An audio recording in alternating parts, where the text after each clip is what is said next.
Okay, y'all. Happy Wednesday, May 10th. Hopefully, a shorter stream today covering the risks for tornadoes here. That's been upgraded since the video I just put out an hour ago in Colorado, also in Kansas, and we've even had a tornado warning or two in western Manitoba in Canada. So, this is what we're going to be covering today. The good news I can already tell you right at the start of this, if you're watching this back or anything, is that the tornado threat has shifted east of most all of the Denver metro, despite if there are sirens ongoing in parts of Aurora, Colorado. Right now, if I stop this loop, you can see that these storms are east of Denver right now, and they're moving off and away from most of the population centers here. So let's make sure that we relay that first and foremost, that most of the tornado threat is out of the way of these areas, but we will have in the next hour or so, we will have these storms down here that may attempt to do the same thing as they go forth, or as they go north rather, along Interstate 25. So we're going to cover the tornadoes today just for a few hours now. Our active warnings here do include parts of Denver County because it's going towards the Denver International Airport. However, the tornadic part of the storm will likely stay just east of the airport, right in here. So if there are warnings, or if there are guidelines put in place for the airport as the storm approaches, it does look like they're going to get hail at the airport, but hopefully the rest of this should stay the east. So what this is all being driven by today is an enhanced risk for tornadoes in particular, right here on Radar Omega. You can see that in the orange. This is what we'll be covering today, just for a few hours now. And we also have those tornado warnings popping up here in northwest Kansas. So the hope is that most all of these remain over rural areas. There are not very many populated areas here once you're east of the Denver metro, north of Goodland. So there's still some people, there's still towns in these areas, and I want to make sure we're thinking about them here. But our tornado threat is maximized right in here, and definitely gets a sharp cutoff as you go east of Cheyenne, Wyoming, and south of Scottsbluff here in Nebraska, and also north of Highway 50 here, north and east of Pueblo. So really, our tornado threat is maximized right in this vicinity, which is what I talked about in my most recent forecast video. I was not sure whether I wanted to go live today to cover this, but we had like 4 or 5 warnings popping up at the same time. So I think it's pertinent to do so. But of course, right at the start here, I do just want to keep saying that right now, Denver is expected to be okay as it stands. But what we'll be watching for down the line is this storm down here just north of Colorado Springs. This guy right here, seeing what it does once it approaches Castle Rock in the same area that's prompted in an atmosphere that's capable of producing these tornado warned storms right in here near Castle Rock, north of the Palmer Divide. So that's what we're looking here. That's what we're looking for here. I don't think there have been any confirmed tornadoes today so far. We've just had several warnings in place, so these are all radar indicated warnings, letting us know that, hey, the storm's rotating. It might be very important to check on this here, but right now the storms are moving this direction through Watkins and real far eastern Aurora here, and this one out into towards Bennett here and east of the Denver International Airport.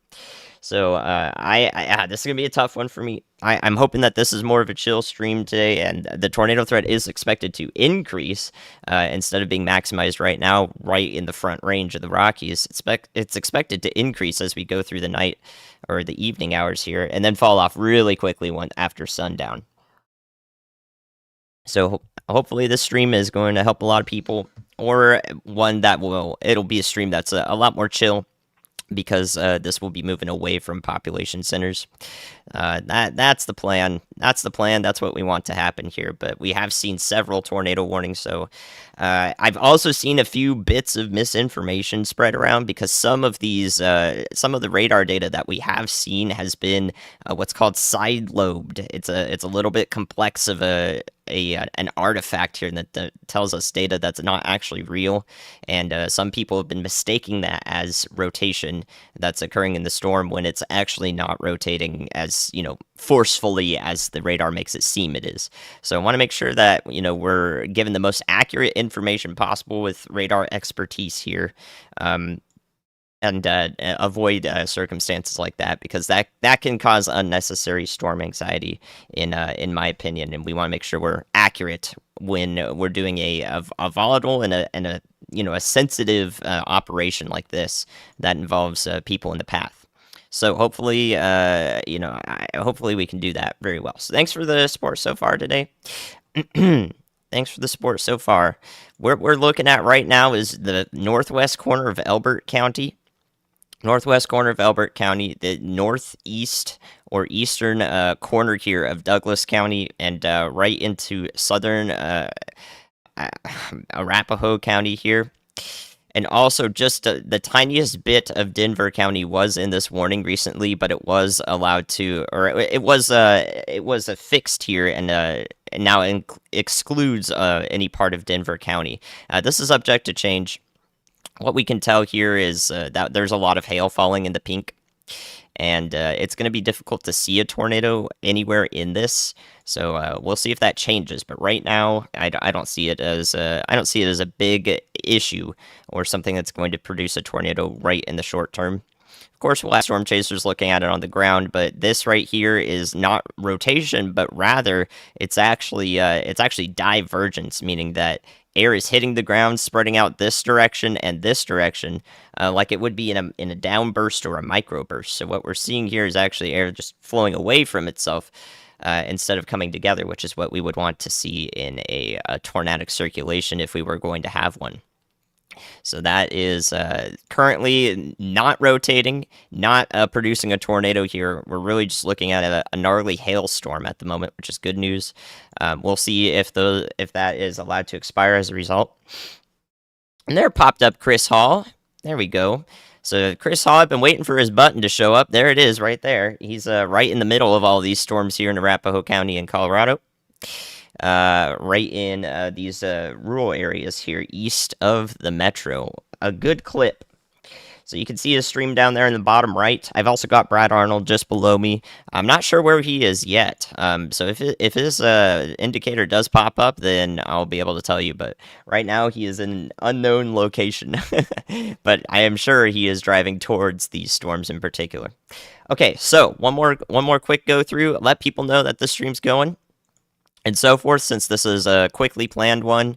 I wasn't sure whether we would go live for it or not today, covering a very localized area, first of all, and then watching the storms and their natural beauty away from most population centers thereafter. So let them know.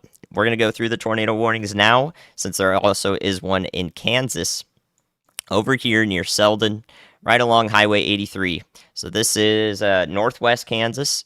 You can see this is north of Highway 24 here, north of Goodland, north of I-70 a good ways here, and going into parts of south central Decatur County in Kansas. This one looks decently gnarly here, but again, I think this is some of that side lobing that we're observing here, where the higher up you go in the storm, there's more hail, and it's distorting the radar imagery that we're looking at. So one way we can try to fix this is see if anything is consistent when we go up in height. So a couple of scans above the ground, you can see there is just broad rotation right in here on the right side of your screen, right over Selden. So this is definitely a storm you want to be inside for if you're in Leoville, Dresden, Jennings, headed up into eastern parts of Decatur County in particular. So down the line, probably going to expect Norton County to be in a tornado warning, because the conditions in the atmosphere right here ahead of the storm are actually the most favorable for tornadoes today. It's going to be actually pretty difficult for storms to produce tornadoes until they get to about northeastern Colorado, rather than, in central Colorado near Interstate 25, near Denver right now. They're not going to be able to produce anything more than a very weak tornado. And if you want a term for that, we call it a bird fart. So that's a really good way to remember that. Storm chasers will call those types of tornadoes bird farts. It's a good way to remember that. It'll stick in your brain, because you're not going to forget something that sounds so silly like that. And that's why they use that. You're not going to forget it. So that's the hope, that if anything does happen over there, and now east of Denver, it'll be a bird fart tornado. So take that one home with you. Also, one quick look here at this storm in western Manitoba here. If we play this back here, let's look at the radar here on Radar Omega.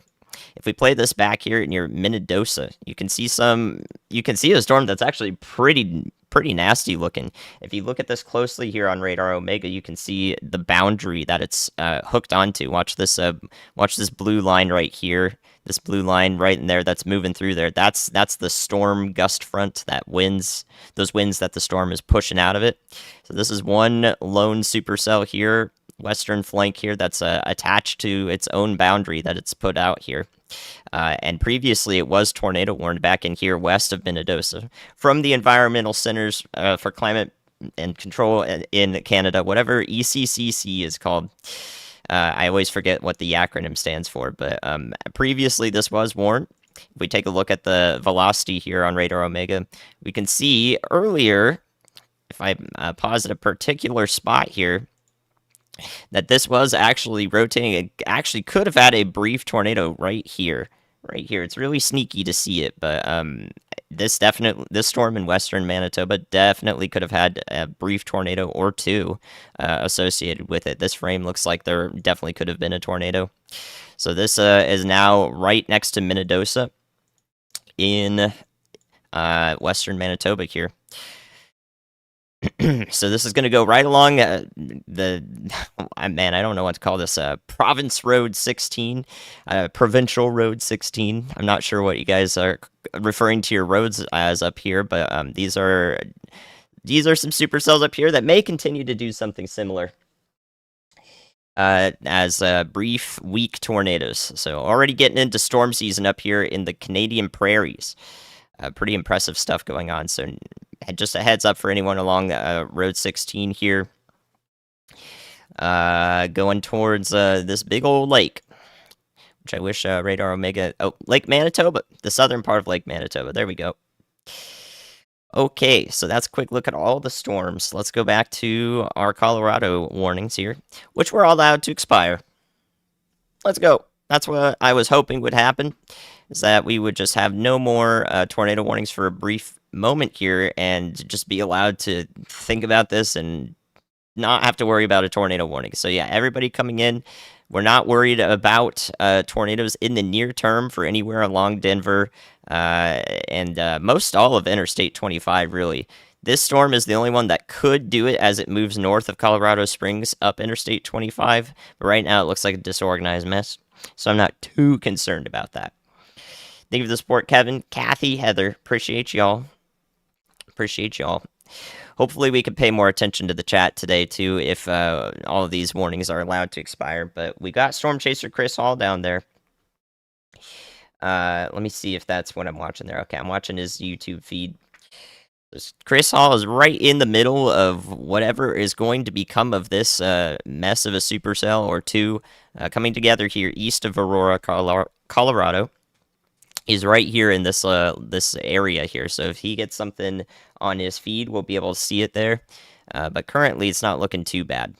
What we could see is any supercells out in front here actually quickly begin to be tornadic here. If we watch how fast this one near Deer Trail popped up here, you can see it's popped up in the recent scans. And now it already looks like it has its own hook echo right here. All right, let me show you. Let me make it so you can hear Chris. He has merged with this northern side. We're going to stick with this northern side for just a little bit. If there's any chance of a tornado, I believe it's going to be on the storm that we're on. So we'll keep you updated. All right, so that's Chris. Again, he said he was in somewhere Colorado, here in Arapahoe County. He's going right through the center of the county here. So as you leave the populated regions to the west near Aurora and Centennial, you get into these roads that actually have decent cell coverage here. You can see his feed going on there. But yeah, Chris is very quickly going to realize that this supercell out here near Deer Trail might be our next tornado producer. So I think he's very quickly going to see the shape it's taking and be like, Andy, I had to tell you about this one. Oh my goodness. So I think he's gonna come through with Hey, that. reflectivity, deer trails due east of us New right now. information. This And what tornado you're looking warning has at been upgraded. is low precip, and it's already has its hook. Okay. Yep. Yep. We got that one right on the money. All right. Thank you, Chris. Okay. All right. So confirmed tornado warning. Yeah. This signatures look pretty gnarly over here. Holy moly. Holy moly. All right. So this is I said that the best tornado conditions were definitely over here near Selden. This has evolved very quickly in a bad way. I was not expecting this to go so rapidly here. Oh, so let's cover this. Now a confirmed tornado, and our source for that is weather spotters. So at the moment, we don't have a clear look at the radar imagery here at the lowest level. Deer trail. We need to get east. That's the head of this. We need to go. But at the moment, there is a tornado ongoing with this storm, northwest Kansas entering southern Decatur Sorry, County. Andy. You're doing good, Chris. Don't worry. If you're listening to me, you're good. You're good. Southern Decatur County in Kansas, south of Oberlin. It's going right along Highway 83 here, or 383. This road headed up towards Leoville, Dresden, and Jennings. Okay, it would be right back in here. So right in here somewhere is that tornado. Our velocity kind of shows this clearly, and I think this is the legitimate signature right in here. So it's just north of Selden, right in this massive hook right here. We could have a large tornado beginning. This could definitely be a much larger tornado. You're not going to be able to see it out ahead of this. You can only see it from the north here, which is extremely dangerous. So this is more than likely going to be rain wrapped right ahead of this for these Kansas towns. So this is going to track. Let's play back the loop here a little bit so you can see its path. It's actually going a little bit. It looks like it's going due north, but we have the warning out to the north and east. So I would be taking shelter in Oberlin, Kansas, and everywhere along, everywhere in the polygons. Definitely be thinking about that and let people know that this is ongoing here in Kansas. At the same time as all of the storms exiting the Denver area. It's not just over, like this is going to persist into the evening hours. So let's see how quickly we can gauge what's going on here. So this looks really concerning, but what we're looking at here is definitely debris in this area. If it might be hail. So this is a tough scan to look at here. So in this dark blue, this could definitely be a correlation coefficient signature of a tornado. It has to go up in height with consistency here, and it doesn't really do that yet, more than likely because the tornadoes just started here. But what's happening here is actually this is all clear air. So this is the inflow right in here that's being picked up into the storm, into the center where the tornado would be, right in this vicinity. So all this clear air is being picked up on that correlation coefficient. That's why you see these lower values that we often talk about being a tornado. This is not actually a tornado right in here.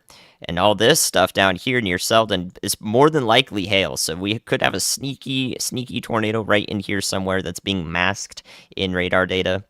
I mean, the moment something becomes really clear, really evident, like this probably right here, just north of Selden, I would say this might be our debris signature in particular, if we do have one to go off of. So we have to co-locate it with higher reflectivity to make sure it's legitimate, and then we'll see if it remains consistent in scans. But this is a confirmed tornado here. Confirmed tornado. Weather spotters reported it. It's showing up somewhat adequately on the radar here to let us know that something is going on right in this vicinity, which is where this report right here, this little pink icon, that's where the tornado was reported, geolocated here. And it does match up well with the radar data just out in front of it in the next few minutes. So I definitely think we could have a one attempt at a tornado. We could have another one here. There's enough moisture out in place out ahead of this right along the border here to Nebraska. So I would be very much paying attention in Decatur County and also towards Norton County down the line. So I'm not sure. I don't think that this storm will be done just one attempt at a tornado and then be done. And even if it isn't, or even if it is, rather, even if it is done, it's still got a lot of hail, a lot of winds together with it, 66, 70 mile an hour winds going through there. So that's a look at our confirmed warning here. Northwest Kansas, well north of I-70, north of Hoxie in Sheridan County, headed towards south central and southeastern to eastern Decatur County. All right, so that's a look at our warning there. Let's go back to the area in Colorado that we're looking at. Chris is excited about Deer Trail. Deer Trail here. Rotation's not showing up on this yet from this radar site. We can start to look up in the storm, though, as it matures. But no tornado warnings are left here in Colorado. Right now, we just have a bunch of severe thunderstorm warnings. That can change, of course, as any storm matures. I think the environment is still going to be capable of spinning up brief and weak tornadoes, in particular, on the eastern side of this I-25 corridor here. So we'll see if that starts happening again with any of these storms that are still taking off right in the Colorado Springs vicinity. Currently, Denver is fine. All the Denver metro is looking good. Even the airport, there's a bit of heavy rain right at the airport, but there's no semblance of a tornado over there. So right now, Denver is looking all good. The only way that could change is if one of these storms down here around Colorado Springs continues to the north and matures before turning off to the north and east a bit. That would put it, more directly in a line of some of the Denver metro here. But I don't know if these are going to, be capable of producing a tornado. They might just fizzle out. Because they're behind a lot of these hailstorms out in front here. These are sucking up all of the juice in the atmosphere that would be good for producing a tornado here, and thus their potential is lower, which is good news. But of course, the moment something does happen, I'm right here to cover it. So let's observe what's happening with our new supercell over here near Deer Trail, out in front here. When we have this storm out in front, this is discrete, meaning that it's on its own. It's not really interacting with much other parts of much other storms. We just got these rain showers popping up down here. If these do go into the supercell, they get sucked in here and they come together very favorably, then we could also see a definite tornado and a stronger tornado potential way out over here in eastern Arapahoe County. So there you go. Yeah, Watkins is looking fine, just getting through the hail over there. There's a ton of hail reports in southeastern Aurora and northeastern Centennial, but almost all of that is out of your hair for now. So any storms that do move through Denver are not going to be tornadic and may just have some really small hail at the moment. So we'll cover those as they go through. All right. So this is what we'll be covering today. Let me show the risk area again, just in case storms pop up through parts of this risk area. So here's the Storm Prediction Center outlook. It is pretty broad, but almost all of this that's not right up in this vicinity is to do with wind and hail. So all this part of the outlook here is for wind and hail. All this part of the outlook up here to Rapid City is wind and hail up in here as well. So right here is the focus of the tornado threat as we go into the evening in particular. So I can show you that. Here's Storm Prediction Center tornado probabilities for today. It's almost all just right in this, it's focused right in this region. So the 2% does extend all the way down there in the green and all the way up north to Rapid City, but the conditions, the moisture in place is so unfavorable for tornadoes that I don't think we're really going to see any outside of this zone in brown and yellow here. Yeah, I know Brad has no location. I don't have his location up right now, so I can't ping it so that it'll show up. But that's okay. We still got Brad. I don't know where he's at, actually. So it would be good to know where he's at, because, it looks like he's approaching something concerning from the east, I believe. So he's more than likely getting in position for this Deer Trail storm, if I had to guess. I think all of our chasers are going to quickly focus on this. If we go up in height, looking at our winds over here, we can see something pretty significant showing up here. This is a bunch of inflow right here, this pocket of light blue. This is a bunch of inflow forming and getting sucked into the storm as it quickly grows and matures in size here. I definitely think that this is going to, have a tornado warning with it. If it continues to look like this, yeah, definitely. So we'll see how this evolves in the short term. But already, like if I go way high up in tilt here, it's something that does look like it could lead to a tornado warning. All things come together here, and the reason that is because these showers down here are getting sucked into it. If I play this back, look at this. So the showers are just all on their own, but once the supercell matures, you can see them start to get sucked to the west, and this one is accelerating right into it. So I think when that happens, we could see our first attempt at tornado genesis, or literally the formation of a tornado. So that's where we're looking up there. This is definitely the most concerning storm next, I think. That will try to do something. And it will do something because it's out in front here. It's got that discrete element to it, not being interacted with a lot of other storms or mature storms that are going to tear it apart.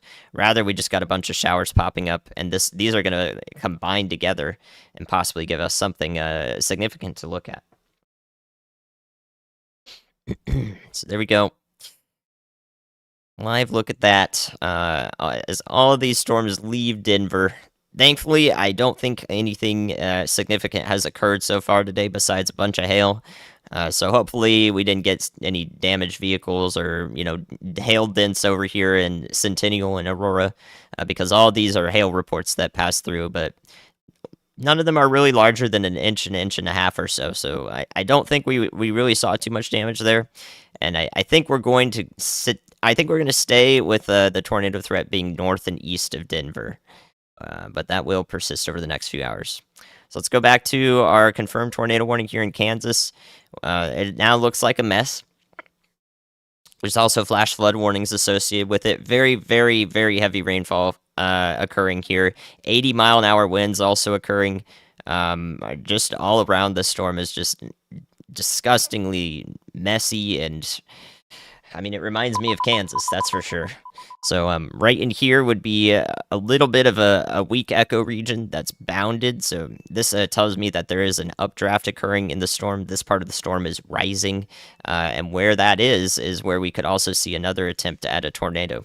So this is a confirmed warning as it heads into southeastern Decatur County in Kansas. So please be taking shelter out ahead of this along Highway 383 or State Road 383 here towards Jennings and Clayton. This is a nasty storm moving toward you. So if we watch this back... Andy, we're coming up on this Deer Trail storm now, noticing a CG uptick, and if you look on the stream, there's a nice little beaver tail.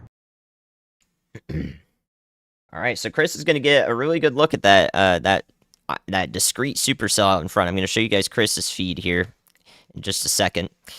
But like I said, we just had that 80-mile-an-hour wind gust report, and now we have the destructive severe thunderstorm warning and a confirmed tornado warning and a flash flood warning, all for this storm right here as it heads towards Jennings here. So please do not be outside in this storm. This is a ridiculous triple warning combo here.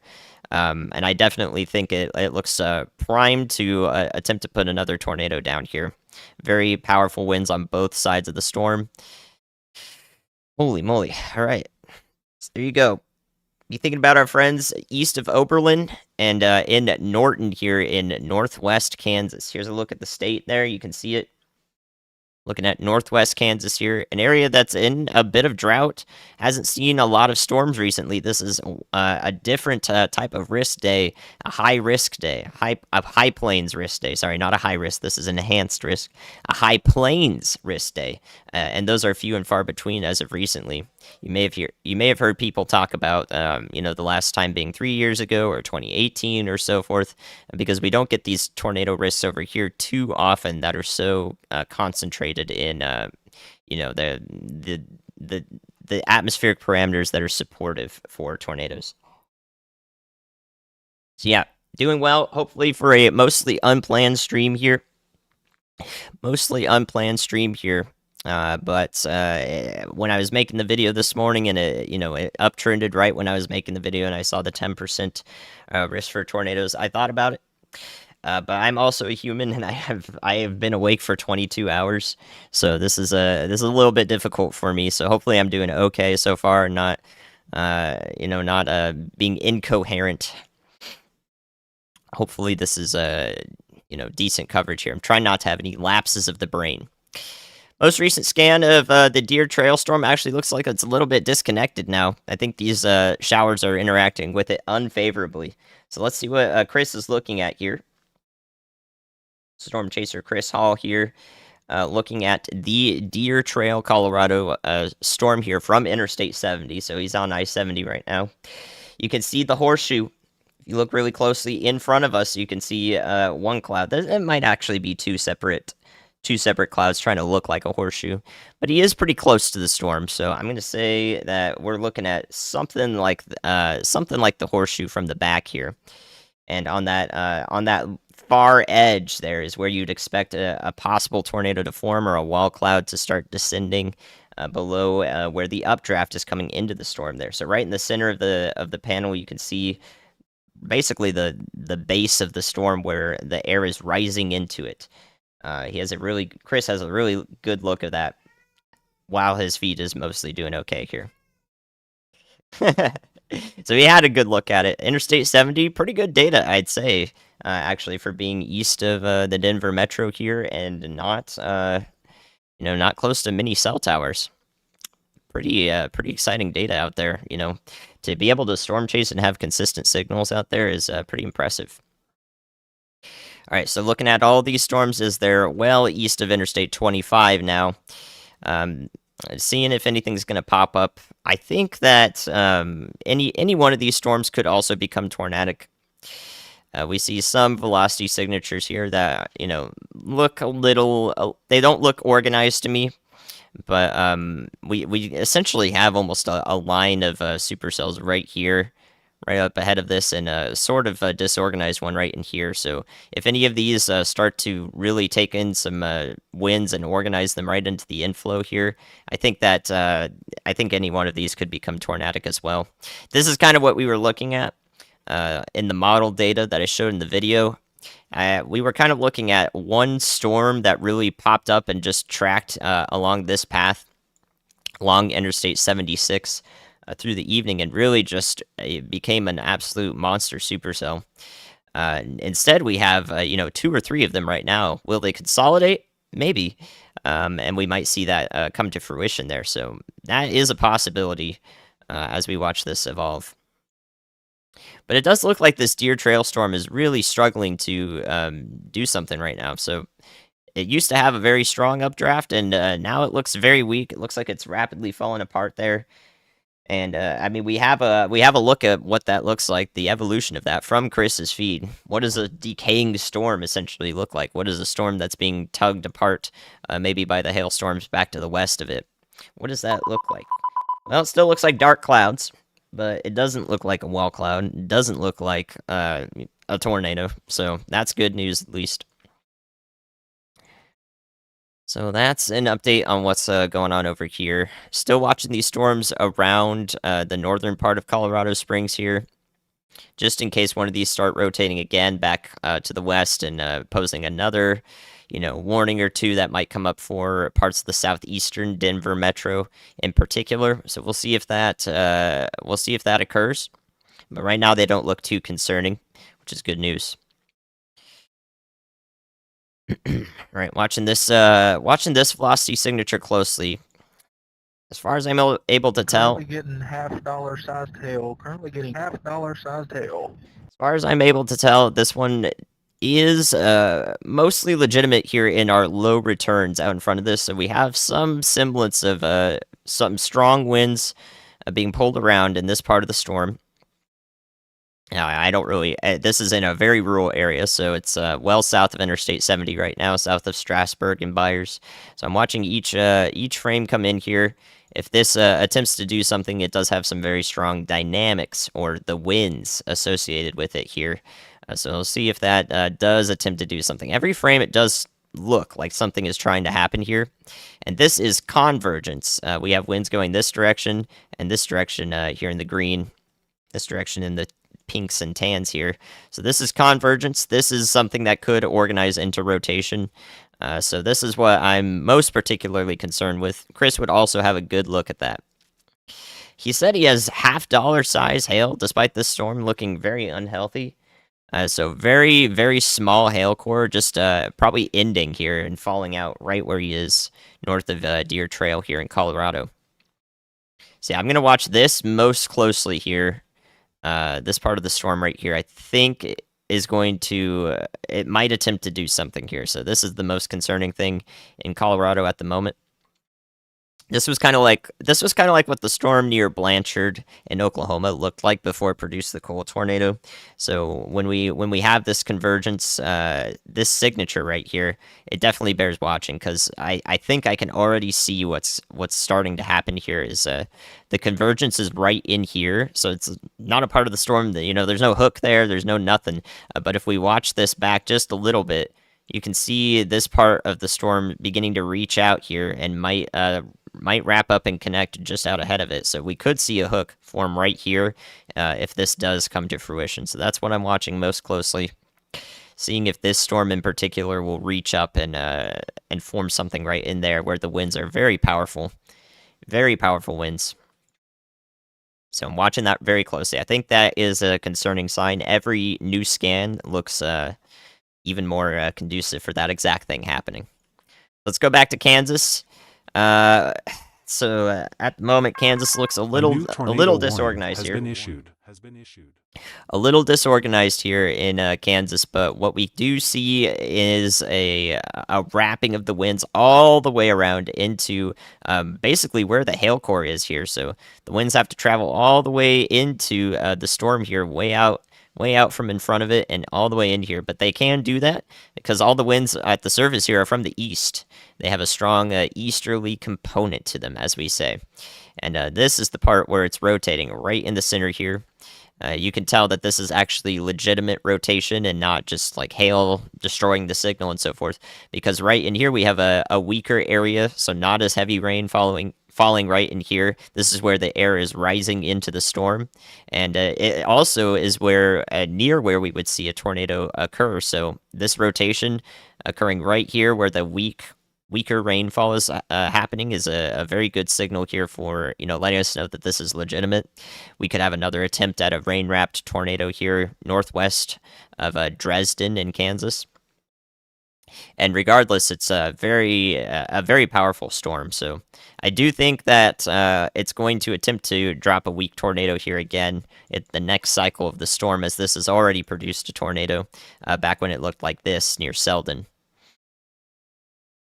So there you go. There's the evolution of the Kansas storm.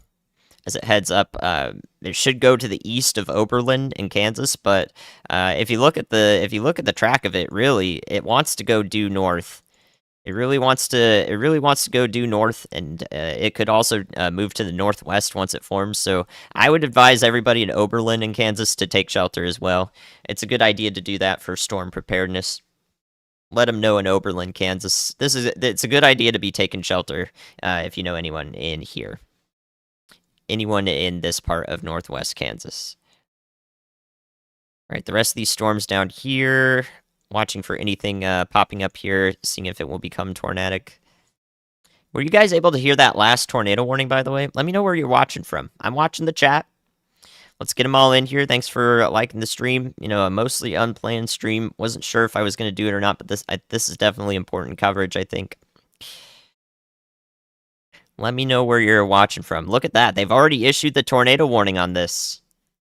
Dang. All right. This is very good from the National Weather Service, and I agree with them. So they issued the warning on this. We were calling that out, 6-7 minutes ago. And this is a very good response from the National Weather Service, observing this convergence signature in particular. This is convergence right here. We're able to call that warning out ahead of time. There you go. There you go. So we'll see if this does wrap together. It looks like it's trying to do that now, and they've already got a tornado warning for it, which is great news. Utah, Colorado, Texas, Peoria, Arvada. They're in Colorado. Good to see. Adams County, okay, I don't think that's where you are at.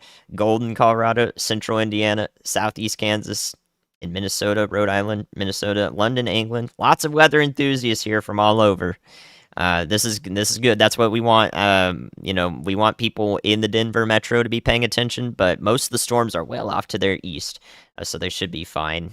But yeah, definitely be paying attention to those areas. Good to see you all in all these locations. So there you go. There's your tornado warning called out. Called out ahead of time. This is pattern recognition. Watching this show up, seeing the convergence there, and seeing if it will attempt to produce a tornado here. Ann Arbor there in What we Michigan, have right now, Andy, it's still the not Middle warned. It's the Tennessee. one that's north of Deer Trail. That's the storm that we're looking up into. We can actually get a view on both of these storms right now, the one that's tornado warned and the one just north of Deer Trail. Yeah, I think Chris is going to want to go back to the west here. Thanks, Chris. I think if you go now, you actually have a good chance at reaching this convergence signature that they warned that I've been tracking on my stream. You'll definitely be able to get a good look at that. You might have to look through a few showers, but I would jet west at the moment back onto Interstate 70. It doesn't look like it's coming together too well here, but they warned this for a reason, and I do agree with them. With the National Weather Service. So thankfully, not every convergence signature is going to turn into rotation, but it definitely had strong potential to be realized there as a concerning signature. So we'll watch it as it evolves here. But do be taking shelter here in parts of central Arapahoe County, Strasburg, and Byers along Interstate 70, well east of Denver.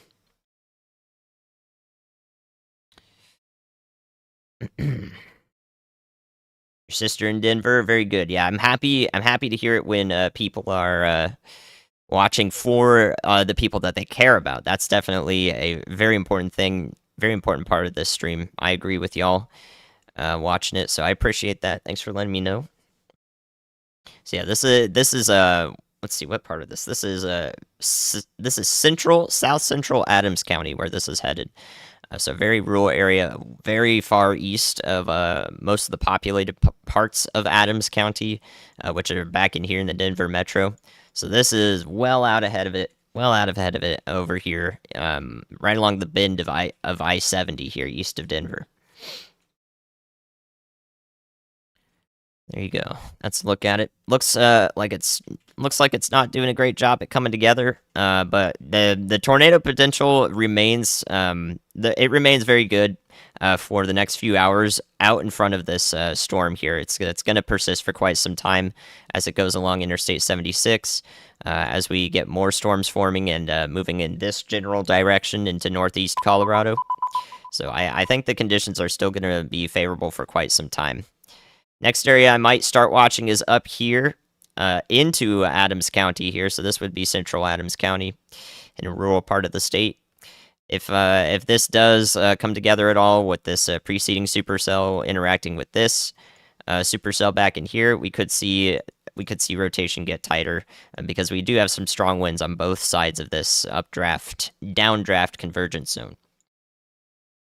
So we'll see if that comes together. This looks disorganized, but it has started rotating in this tornado warning. So if you want the reason why this tornado warning was put out, in case you missed it, we were talking about it right when it looked like this. Looked like this for a few scans here. You can see this right here is a convergence signature from the radar site back up in here in this direction. So it's scanning right here. These are winds going away. And these in the green are winds going towards. When these come together, we can see rotation pop up very, very quickly. That was Amory, Mississippi from late March. That was a lot of tornadoes recently. Did this exact thing. So that's why this is warned, despite not being a strong rotation yet. The National Weather Service is on the top of their game. All right, so every frame of data looking pretty good here in Colorado. I definitely think this could attempt to drop a brief tornado as well into central Adams County. There's not going to be any towns except maybe Hoyt here in Colorado that would be in a warning from this part of the storm. So this is just the best case when you can watch tornadoes do their thing if they're gonna do their thing out in just a field of dirt, not impacting anyone or any structures. That is by far the best case. If something is going to happen today, it should be one of those. Should be one of those, so that we can avoid any impacts. All right, let's look back in northwest Kansas. Our next attempt at this storm, trying to do something here. Currently, no tornado warning on this anymore, but it's definitely rotating, just not tight enough rotation for it to be continued as a tornado warning. But what this red box here with the dark black outline, this is a destructive severe thunderstorm warning. And there we go, we got another tornado warning for it. So there we go, the warning is back in place. I think that's a good idea because this rotation is still pretty decent here as we go through Decatur and also Norton County. Also Norton County in Kansas now. So this will be western Norton County and basically the eastern half of Decatur County here. So this is still trying to spin something up in the core of it. New tornado warning applied to it, but also destructive severe thunderstorm warning also for the storm, meaning that it has very, very powerful winds and also some hail in it as well. So this is a very dangerous storm. I was talking about Oberlin earlier in Kansas before you guys were warned directly. We were watching this part of the storm. Really, the circulation here has wanted to just continue off to the north. So you can watch this circulation right here. Just continue off to the north rather than to the northeast with the rest of the storm. So if there were to be a weak tornado or any tornado with this, it actually is going pretty close to Oberlin. So I wanted people to take shelter ahead of time there before this part of the area got warned. This part of the county. So good thing. Glad I was able to call that out earlier. Looking good over there. Looking bad, but looking good in that we've got some good information flowing here.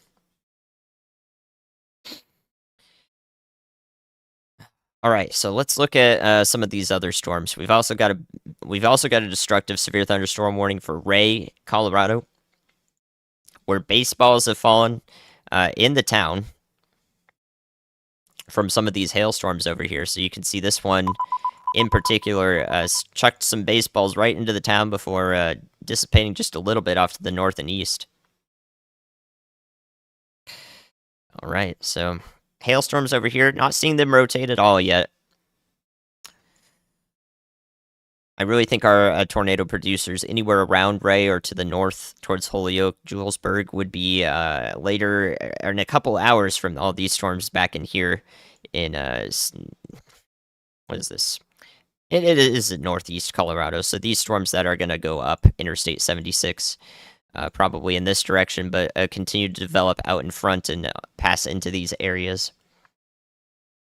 Those would probably be the storms that will attempt to produce tornadoes anywhere in this vicinity along I-76. All right. So I'm not sure if you guys can hear the warning or not, but oh, you should be able to hear it because I have it coming through my headphones, so you might hear it twice. But I just want to make sure you can hear it in case the audio is not coming through one side. You can hear those warnings coming through. All right, so here we go. Next look at this. Next look at both of these storms in here. The southern one that is warned looks a little less concerning. The northern one looks quite a bit more concerning now, as we go towards Hoyt in Colorado. This one looks more concerning. We can see both sides of this storm are ramping up very quickly in terms of their winds. So we have very powerful winds on both sides. Has been issued. Very powerful winds on both sides of the storm. And I'm looking northwest currently, Andy, on Route 36, I think. Yeah. To a potentially developing wall cloud just to our northwest. All right, so Chris is seeing something to his northwest. I'm not sure what exactly he's looking at in his line of sight here, but it could be this out ahead here, attempting to start rotating. So what we're watching here is some very strong winds on both sides of the storm here. They're getting closer together, and the moment something gets concentrated right in here and might push into the storm here, we could see it begin to hook out right here. This could also be our next attempt at a tornado. So that new warning was basically issued in the same exact spot. It is almost identical. You can see these two pink boxes here. They're almost right on top of each other. That's interesting. I am not sure of the reasoning for that. Maybe one of the warnings had a missing tag, so it might have been reissued for to alert the emergency services or something. There's a couple reasons why this could have happened, but a very intriguing. Two polygons right on top of each other, almost identical. All right. Getting a little bit of everything in the mixed bag today of things we can pull out, tornado warnings and multiple tornado warnings. So yeah, take a look at this. Take a look at this. Begin to hook here. Begin to curl up. I think that this might try to produce a tornado here. A very, very interesting signature, though, because right where this is happening, we also have some really quite a bit of hail falling in open fields here. So this is central Adams County going into eastern Adams County now. No population, almost no population in the path of this, except for Hoyt, Colorado. Rural towns here. This is good news. This is good news. It looks like everything for Colorado Springs and Denver is just completely fizzled out. So I think with all this rain here, cooling the surface off a little bit, stabilizing the air, I think Denver's good. I think Colorado Springs is looking pretty good here. We're looking good, and that risk is really off to your east now. So it's more time to be a storm watcher, a storm observer, seeing the tops of the storms out in the distance, than it is being in the center of it. So we're starting to look okay. We're starting to look really good here in Denver. I think we'll be all right there. In and around Interstate 25. Chris is much lower volume. Yeah, I don't know if I can fix that without blowing y'all's ears out. I'll try. This might blow y'all's ears out, especially if Riley comes through. Riley's really loud, so I'm probably going to get my ears blown out. But I definitely want to. I want to make sure you guys can hear Chris too. Okay, so latest frame, still watching this try to come together here near Hoyt. Chris has got a good look at it if you want to see what we're looking at here. Chris is watching something to his northwest, some part of the storm. I really don't know what in particular is producing those scary looking clouds. And but I think that we're looking at that one storm that's wrapping up here from Chris's feed. So he was looking off to the north and west there. This could be a very interesting scenario as things come together here. We also have another convergence signature beginning here south of the tornado warning. So this one has actually been in progress for a while, but it is maintaining intensity, also getting closer together. It's in a favorable part of the storm here, north of Kiowa or Kiowa. Whichever those pronunciations is correct here. So, oh yeah, this one definitely is probably going to be our next tornado warning too, right in the same spot. So a lot of these storms are moving through the same areas, and the atmosphere will more than likely, trend toward doing the same thing. So we're probably going to see another strong convergence signature, maybe attempt to wrap up into a brief tornado right here, as it passes in the same direction into our current tornado warning. This tornado warning up here would be allowed to expire. No very tight rotation is left in this storm, but back in here, I think we're going to see the same thing happen again. So we're watching that happen again. Once again, what we're looking at here in the most recent data is the radar site up here, scanning into the storm here. Reds and pinks here are moving away from the radar. Those are winds going away from it. And the greens here are winds moving towards the radar in this direction. So the winds are coming together right in the center here, right in this part of the storm, and then they can just start to rotate when they do that. So that's a look at what's going on here. It's why we may see another tornado warning if this continues to intensify. Pretty interesting storm scale dynamics going on here. All right, so while we wait for new radar data, let's go back to Kansas toward the Nebraska border. This just looks very disorganized now. We don't have a better radar site to look at this from. Some radar hole is evident, but the strong rotation is almost completely gone here. I think this storm up here will likely not have another tornado warning associated with it if it continues to look like this. So everyone out ahead of this in Oberlin, currently taking shelter, and into Red Willow County here in Nebraska will more than likely be okay. So yeah, I think this storm's moving away from McCook there in Nebraska. And some of our next areas of focus will probably be somewhere down here to the south of that tornado warning in northwest Kansas here. That's where we're looking. All right. That is about where we're looking. We have 25 active warnings total, with flash flood warnings included. Without flash flood warnings, we're up to 18 severe thunderstorm and tornado warnings that are active at the moment. 17 or 18 of them. So very active day in the high plains here in western Kansas and eastern northeastern Colorado. This is verifying pretty well from my forecast video that I just put out. In case you guys didn't see that, and I hope that it's more of it's a less of a concerning stream for population centers and more we can just watch what's happening with these tornadoes as they occur over nothing. That's the hope. So I got Storm Chasers Brad Arnold with me today, right below me. His location's not showing up yet, but I could try to send him a message here and see if he'll hop on.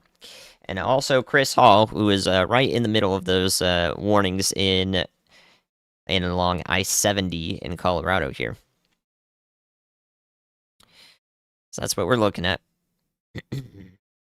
Yeah, I could definitely see a tornado warning for this, as we have some tight rotation starting right up in there, right in the center of that. So there may be a new warning coming through for this storm back in here. So the polygon is going to be much in the same place as our current ones if it is issued. And also up here, again, just in progress, trying to wrap this thing up as it approaches Hoyt. I don't like the look of this for Hoyt, so if anyone is in Hoyt, or if this is a ghost town or something, let's take a look at that. But I would definitely be taking shelter in Hoyt in Colorado right now. So let me take a look at what all is right there. What all is right there? Where is this at? North of Byers. Okay, so Hoyt here, there's a couple roads. There's a community center right up there, approaching County Road 52. Hoyt and Leader here in Colorado. So there's a Colorado Rifle Club. There's a couple airports in there. The Baijo Basin Airport, and right around the Hoyt Community Center there. Eventually going up to some landscaping areas. So if anyone is out here in these companies and these buildings and so forth, this is eventually going to go towards Wiggins here in Fort Morgan. So that's definitely a more populated area up State Road 52. Right now in Hoyt, this is definitely the most concerning. I could see a tornado warning issued for this as well. So we'll see if any of those warnings come through for these two storms. But I think both of them could be worthy of new warnings. So we'll see if those come through, if we can hear them, if the National Weather Service sends them out.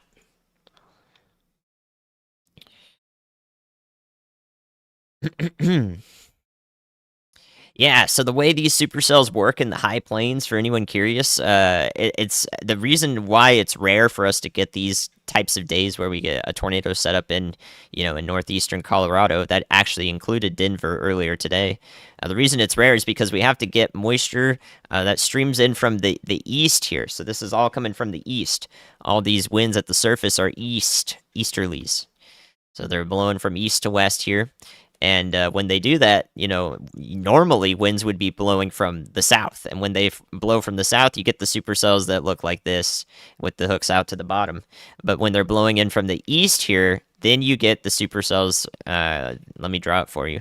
When winds are blowing in from the east at the surface, and we have tornado conditions in place, then you get the storms that look more like this instead of from the south. So just kind of tilt them 90 degrees to the left like this, and there you go. That's a high plains, a tornadic supercell right in there.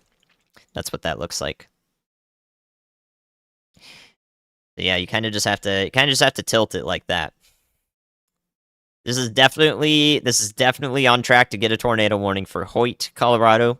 And then this would also go into Morgan County in Colorado. So Fort Morgan and Wiggins might get a tornado warning coming through on their phones. At the moment, though, I definitely think this is going to be worth a warning. So y'all watch out ahead of time here. I'll watch out ahead of time for right along the what is this? The South Platte River here, Interstate 76. I believe that's what it is. Thank you for the support, Rebot, and anyone else who sent it along. I appreciate y'all. Hopefully, you're having an all right Wednesday here. I forget what day of the week it is because the weather doesn't care. Weather doesn't care what day of the week it is.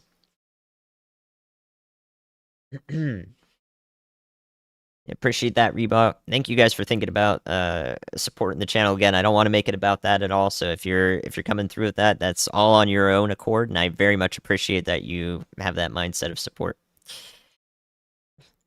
Readers and buyers, yeah, we got a bunch of people, a bunch of chasers right in this general area. If I were to position myself, I would be in Fort Morgan currently. If I were a storm chaser, I would be out ahead of this supercell up here. I would definitely have gone to Interstate 76 with the conditions that I put out in my forecast video. So y'all watch out ahead of time up there. That's my armchair storm chasing target is right up there. And yeah, I'm also thinking about y'all in the tornado risk tomorrow. I put that in my video as well. I said it's already been upgraded, but in my video I made it at like 6 in the morning. So back then we didn't have that tornado upgrade yet, but I definitely mentioned the areas that were upgraded and got that right on. 12-hour forecast out there. That was the area of concern. So at the moment, I can tell you that Ryan is planning a live stream tomorrow. We are planning a live stream tomorrow for parts of Kansas, Oklahoma, and other areas that are expected to get wind and hail in the Central Plains there. So you can, if you are in those risk areas tomorrow, you can look forward to that coming up. We will be covering it.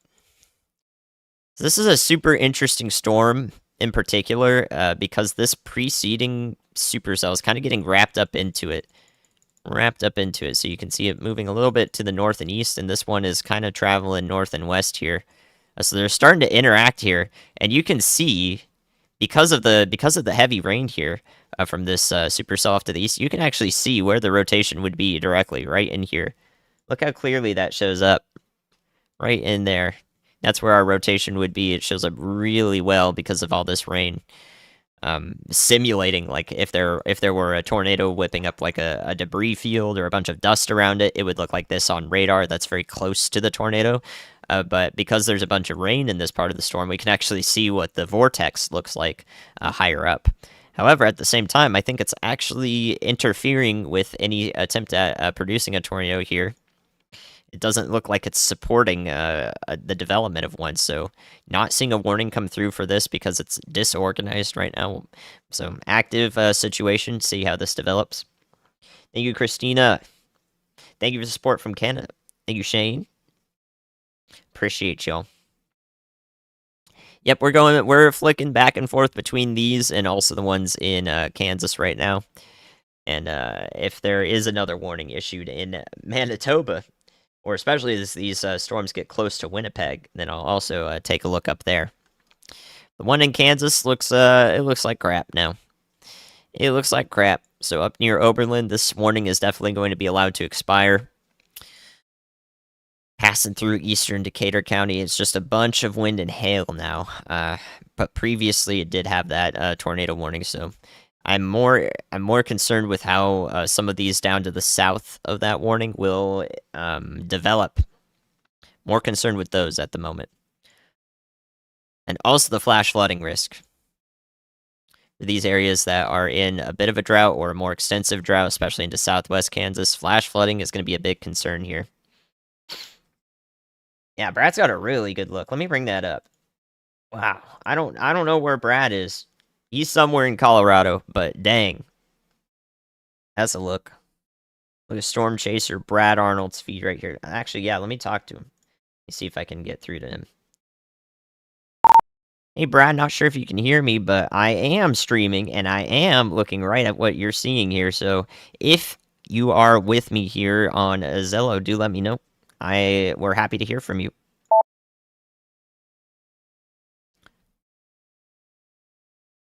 Alright. Oh, I found him. I found him. Okay. All right, let's see where Brad is. Brad's here in last Hey, chance. Andy. Yeah, I hear you loud and clear. We are, or I am just west of Linden, Colorado. Looking at this developing cell, it doesn't look impressive right now on reflectivity. Full disclosure, does not look that impressive right now. Watching a couple of areas, I've got an area near Flagler that is looking pretty good, and obviously the storms that are back near Denver. I'm kind of worried that there's just too many storms back over there, but I'm going to continue watching those as well. We may head west. That looks like a messy kind of looking setup over there. I'm looking for something a little bit more isolated to be able to see storm structure and be able to actually see a tornado if it were to happen. So I'm going to play a little bit out in front until we absolutely have to dive into it. We can always go northwest into the storms. That's an opportunity as well. But watching storms just to my north and just to my east to see if anything can get going. Thanks, Brad. Yeah, I see a boundary actually right where you're at, right along Highway 36 here. I'm wondering if that is actually a boundary of moisture. If we had instrumentation reading, I'd be really interested in that. But yeah, you're right on. That storm that's going into Morgan County, I think, was one that could have done something pretty intense there, but that's now being interacted with another storm. So yeah, I think where you're at right now is actually firing storms right along that boundary on radar. It's hard to see, but I do agree with you, and I think that we're going to continue to see things pop out in front.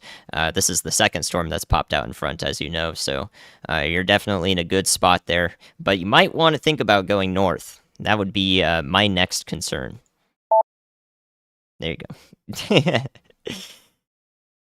I would definitely go north. I would definitely go north. Because finding a north option here, yeah, finding a north option is difficult. Yeah, that's where the better Okay, environment is, just a little bit north of me. I'm wanting to make sure it can sustain itself before I pull the trigger on that.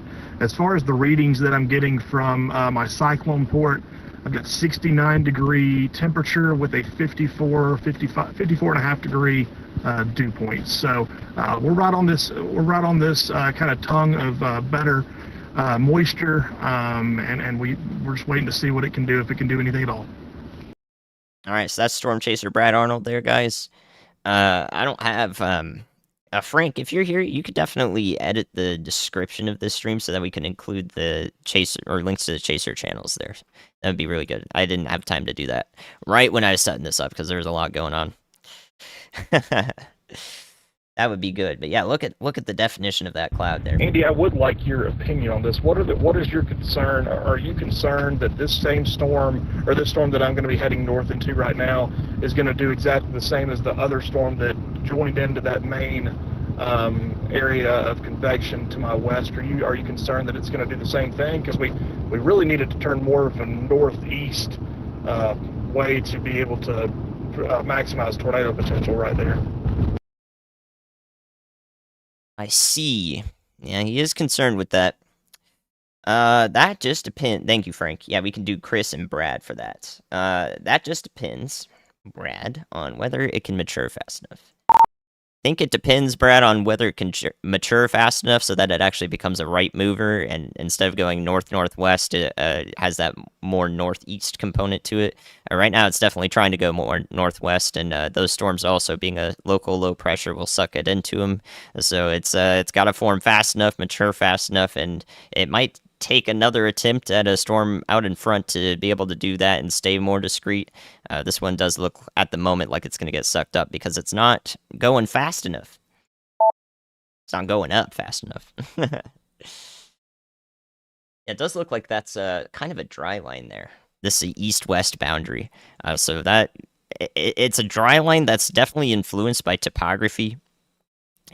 Right in this area of the Palmer Divide, I think we're having pooling moisture, so more moist air, more water content here on the north, just kind of pooling down to the south as it moves slowly over the higher elevation here. And that's why we're seeing these storms kind of form on the boundary. Really, really cool local topography that's influencing how these storms form and move around. So the good news is that the National Weather Service was conservative on issuing a warning over here because this storm is definitely interfering with it. I think if we didn't have the storm interfering with it as this approached Hoyt, we definitely would have seen an attempt at a tornado, but that was thankfully prevented because I believe that this mess out in front here, right as it approaches Hoyt, has prevented and will continue to prevent that from happening here. So that's a look at my current. Oh man, I wasn't even showing you guys that. Dang it! That's a look at what I was thinking here. So once again, right back here near Hoyt looked very concerning here on the radar. And then the storm started interacting with it and tore that rotation apart. So the National Weather Service was conservative on issuing a warning right here, which is a good call. It was definitely right on the line, though, for that warning coordination manager there at the office. They're like, I don't know, should I issue it or not? You know, because one more frame in the wrong direction, I think we would have had another warning there. So.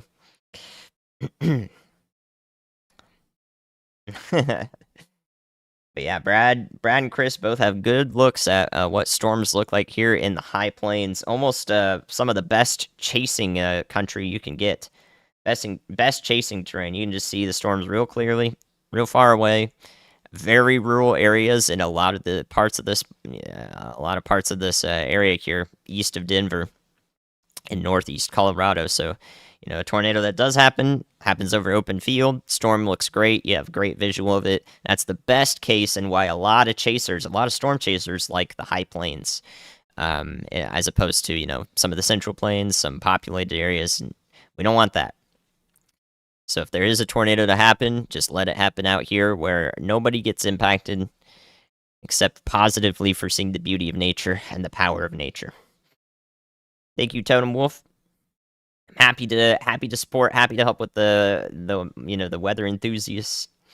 Glad to hear it. Yeah, warning coordination manager is usually the person who is issuing the tornado warnings, the severe thunderstorm warnings at the office, but of course they have support from other meteorologists working at the same time. They are all a collaborative effort.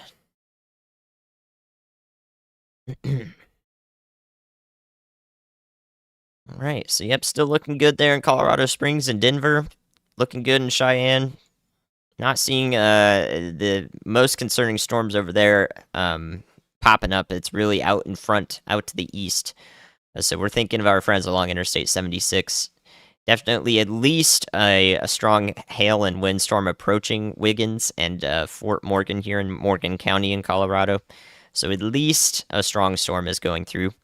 But right now, almost all the rotation is beginning to fall apart here. I don't see any more concerning areas here that are ramping up in the short term. Very nice. Let's go look at Kansas one more time to see if that's also true over there. And it is looking pretty true over here as well. Not seeing any tight concerning areas of rotation over here. Just a bunch of hailstorms moving into northeast Colorado. You guys could get 2 rounds today, I guess, if you're in Julesburg, Holyoke. These areas could get a hailstorm right now and then think they're done. But no, you ain't. You got all these storms back in here that are going to go right up the same boundary here. Right up this area, right up this path. So, you know, when they do that, you're going to have round 2 later in the evening. We want to make sure everybody is prepared for both rounds again, even if they're small towns. We're thinking of everybody. Okay, so while we have a brief moment of respite, let's look at tomorrow. Okay, let's look at tomorrow. And then we're going to go back into today. I know a lot of people are interested in tomorrow, so let them know we're watching both things. Okay, let's set this up here. Radar Omega. Let's look at what tomorrow's tornado... first of all the categorical risk here. This enhanced in orange here. Let me go. There we go. This enhanced in orange here for tomorrow. Wichita, Oklahoma City, all the way up into the Goodland area again. Dodge City, through Hutchinson, Great Bend, west of Salina. All this area is tornado driven, unfortunately, for the primary risk. Or almost all of it. We've also got some strong hail expected here. There's the rest of our enhanced risk. So here's the tornado threat. In the yellow and also the hatched area here, significant tornadoes are possible. Wow, May 11th, Oklahoma City, Wichita, Kansas. Wouldn't you believe it? It's a classic. It's a classic. So here you go. The most classic May risk that we've had thus far this year is going to include these areas for tornadoes tomorrow, large hail tomorrow, and also on the lower end of damaging wind, but that could also be upgraded. Thank you, Jane, for the support. I don't think Denver will get hit again by severe weather tonight. No, I think you guys are good in Denver. Looks like just some showers in the area now. It's cooling the air off. It's stabilizing the atmosphere.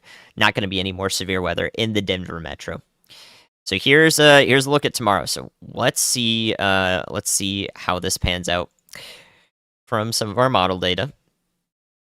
We can get a good look at that from this run right here. So we can watch how these storms form. There's going to be several different, or a couple of different types here that I'm most concerned about. So right here is 3 p.m. tomorrow when our storms are forming and entering the areas of concern. 3 p.m. Also, we have allowed all tornado warnings to expire today, which is good. That's why we're covering this right now. 3 p.m. tomorrow, it looks like this. Storms are entering the vicinity here, but this is not the primary tornado concern. It's actually into, well, very interesting. This model is struggling recently. The primary tornado concern is in the evening down here. So this is 6 p.m. Central. This is when we have the big supercell that's initiating off the dry line back in here in western Oklahoma, going into Oklahoma City. And I think that the same is also going to be possible again up here, and I just think that the model is not showing that right now. So I think that up here, we're going to see the same thing possible in the evening hours. So we might get actually a couple of bands of storms possible. We'll see how it evolves tomorrow, but Ryan will be more than likely streaming that. So 6, 7, 8 p.m., maybe even a little bit later than that. Right in the evening hours is when we're concerned about El Reno in Oklahoma through Oklahoma City, and also up here through Kansas. So perhaps the storms will fire a little bit earlier or be in the area a little earlier west of Wichita in the afternoon, the late afternoon. But I don't think that this simulation of them, falling apart here as they move through this area is entirely realistic. I think these are definitely going to be stronger than as they're shown here approaching Wichita tomorrow. So that's the primary tornadic threat especially in the yellow here, but also in the brown surrounding it. Looks like anywhere east of Topeka is fine. Anywhere west of Dodge City is not going to see a tornado more than likely. That's a look at how this evolves with one model. We can take a look at another model with some different biases here, just to see in case it's showing me something different. Just to take it into account. So here we go through tomorrow. This model is doing an even worse job at it. So this one doesn't even show the supercell down here in Oklahoma City that could occur here, or several supercells right in this area. It just fails to convect that at all. And that's because it thinks that the lid on the atmosphere, that cap, is stronger than it actually is.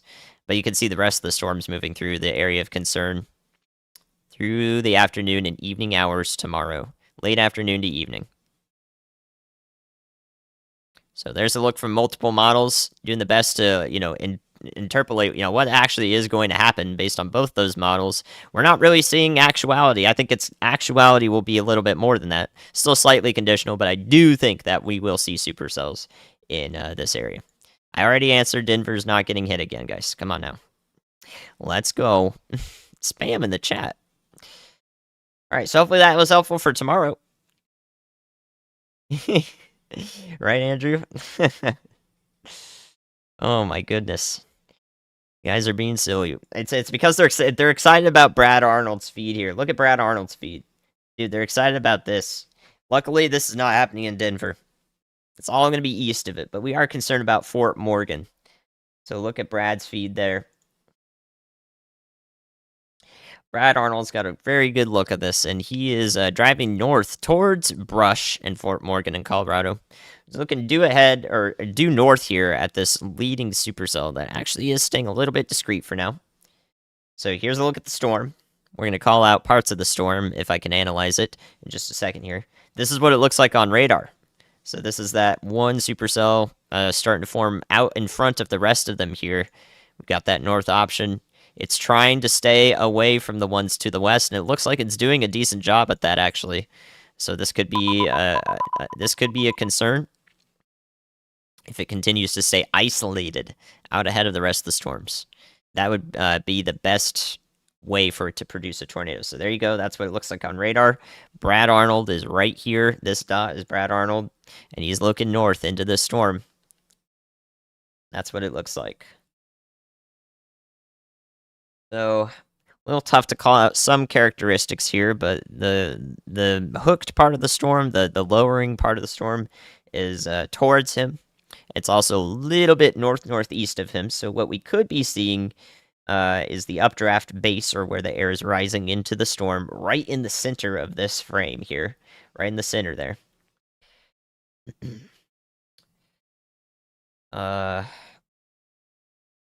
Yeah. Okay. What? Oh, okay, there we go. That's why that had that bar on the bottom of it. Good grief. All right. So yeah, that's what we're looking at here. That updraft base right into the center, right in the center of this frame, I think is where it's going into it. It's kind of tough to see, but I think the storm actually has some decent structure to it as well that's beginning. But we have a bunch of rain surrounding it here. A grim look at it. And the sun is, the sun off to the west is not able to peek through this into the storm because there's storms to the west that are obscuring the sun from reaching it. So Brad's looking at parts of this storm that are, there's very little rotation with it so far, from what I can see. He's looking at parts of the storm that may be, reaching down. We got some scary looking clouds in there.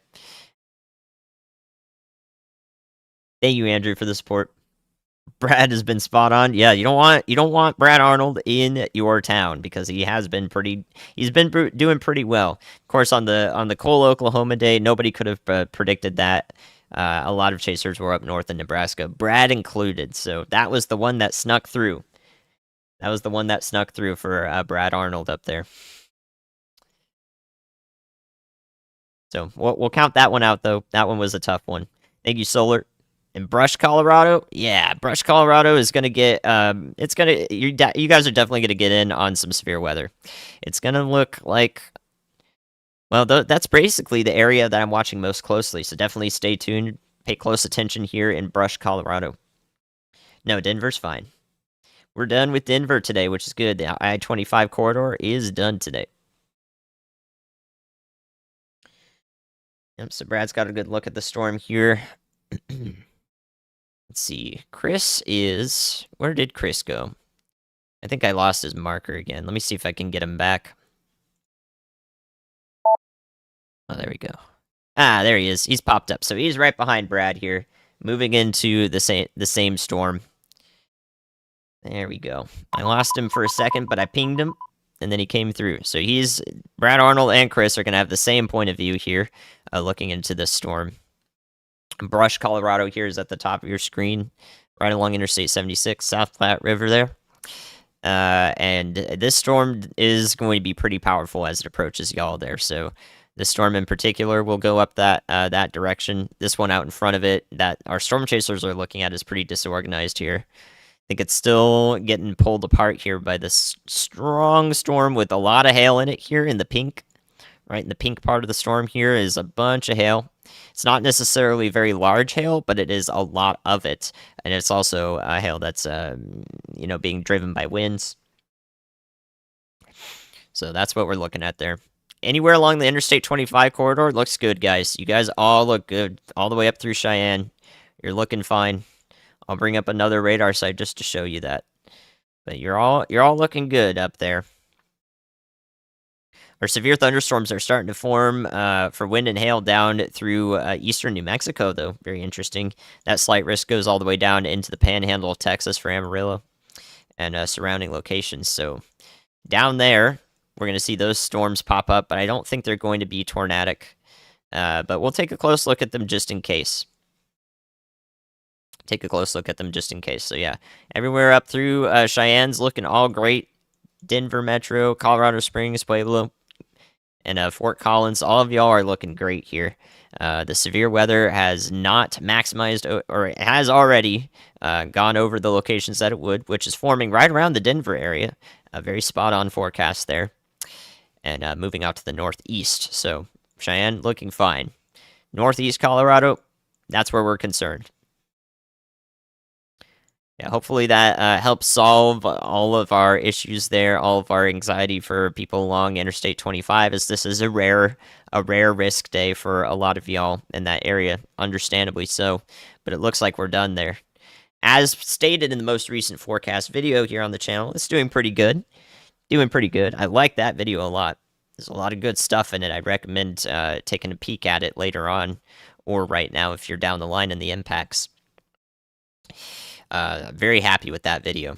But yeah, we basically saw storms form right around Denver and travel to the north and east, and we are seeing exactly that in some fashion occur right here. So next area of concern would be any part of this storm that can connect and begin rotating. Again, we have those very powerful winds on both sides here starting to show up as it approaches Fort Morgan from the south and Brush, Colorado. All right, let's look in Kansas real quick here just to make sure that nothing sneaky is occurring here. Nothing sneaky. Strong wind and hailstorms, flash flooding risk right now in Kansas is really what we're watching over here. But all of the storms over here and into Julesburg in Colorado, looks like we're still looking at wind and hail. But there is a brief chance for more tornadoes with these as they exit the area that's best suited for any spinning tonight. So these are all over the plains. The mountains are not really impacting these storms at all at the moment. Not at the surface, at least. All the winds are streaming from the east, from the plains, bringing in the moisture, and storms are moving away from the mountains.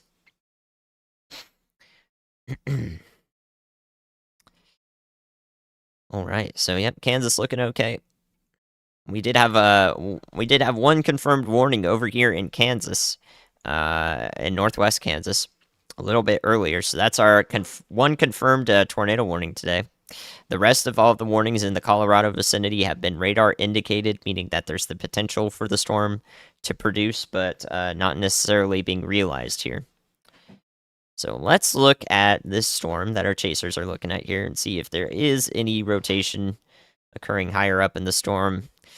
And I'm not too sure there is yet, but the moment that something looks concerning in this area, we are gonna have ground visual of it. I mean, look at it. From the south, it just looks like a wall of a cloud there. It's not a wall cloud, but it is a heck of a wall of a cloud. A chunky supercell here, just on the dirt roads in Colorado. Look at this, with amazing data feed here. You guys want to live in a place that looks like this? I don't know if I could do that. It's so nothing. I respect the people who live out in rural areas like this, but I mean, this is some of the best chasing country that you could have. When it looks like this, so just out on a dirt road in Colorado is Brad Arnold and Chris Hall. It looks like this. Yeah, that's that is the sight. That's the sight to behold there. The sight to behold. Missouri's all good. You guys are fine over there. You miss anything? Well, one confirmed tornado warning in northwest Kansas. Now we're looking in northeast Colorado. I think this storm is beginning to rotate, actually. So Brad's got a good look at that. And Chris is right behind him. Brad is trying to keep up in front with this storm here. Trying to keep up in front. That means navigating a dirt road network here. So I think we're starting to see rotation show up on this storm. It's a really good look at what's happening here. The last couple of scans of winds here have looked like something is beginning right here east of Woodrow. Right here, the storm's trying to punch something out here, and Brad is just below it. Just below it, right there is his dot. So he's moving right up into this where it could try to establish some rotation. We'll see how this unfolds. We'll see how this plays out. Brad's got a great look at that right now. I want to pay close attention to Brad's feed while I watch the radar with y'all. No one to bother you in the peaceful boondocks, yeah. Anything happening in Texas? Looks like wind and hailstorms at the moment, but they're in New Mexico. I'll bring up a radar site just to monitor them while we watch Brad's feed here. It's going to be some wind and hailstorms that have developed. Slight risk was extended down there. See it looking exactly like that in Texas at the moment. No storms in Texas, but they're about to cross the border from the west. So yeah, Brad is pretty close to this storm, and then Chris's feed is down there in the bottom right. You can see Chris's feed down there. If I pop that up here, oh, that's not the right thing. If I pop that up here, this is Chris's feed. He's looking at the same storm, but from a little further south. A little further south. So what we're looking at there is not a wall cloud in particular, but actually part of the gust front, I think. Part of the back or the bottom end of the storm here that's starting to punch air out. And I don't think that's a wall cloud, but rather a part of the southern part of the storm. It's called a rear flank gust front. The rear flank downdraft. The RFD, as Reed would say, and so forth. So Chris has got a good look at that edge of the storm, and Brad is getting right into the center of it here. So Brad's getting into the center of it. Now we're going to lose his feed. No. It was so good on the dirt roads for so long. That was impressive to me. But yeah, Brad is getting right into this part of the storm here. So again, Brad is right here. Right in this area. Headed right into the storm next to Woodrow in Colorado. Looks like this storm will go east of Brush as it goes to the north. And that's really just about it in terms of the most severe storms. They're just this pocket of them right here, south of Fort Morgan.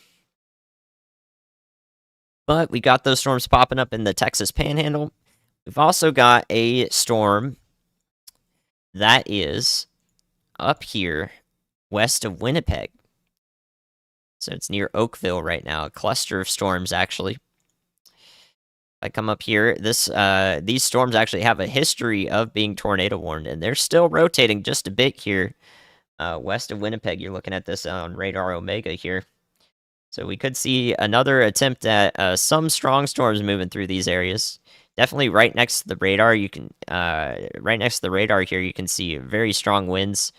All this outflow from the storm right up here near St. Laurent in Manitoba, here in Canada. Hey Andy, check out this hail shaft directly in front of us on stream. That is pretty cool to see. Hey Andy, I am on a dirt road right now. There's no one around me. I'm probably the only one that sees this, but that little cell is really trying to wrap around now. And visually, it's got a wall cloud on it and golf ball sized hill. I don't know if you just heard that. Okay, so both chasers are like, blah, blah, blah. And yes, we're going to look at that because, yeah, Chris has a really... I was just looking at Chris's feed, and that hail has popped up in the recent scan. So one hailstorm actually showing up right over Winnipeg in Canada here in Manitoba. So a bunch of hailstorms to the west. Some of these are rotating, definitely putting down a lot of strong winds, and they are moving in the general direction of Winnipeg, but we also have one right over the city, too, so... some rotating storms possible over here. We're paying attention because we did have a tornado warning earlier. Okay, so let's look at what Brad's looking at here. We get that warning coming in for Washington and Morgan County. We were watching that just a bit ago. Man, we called that really early. Dang, right when it looked like this, I was like, is this starting to rotate? And sure enough, it's punched through. Brad is right on it. His feed's down.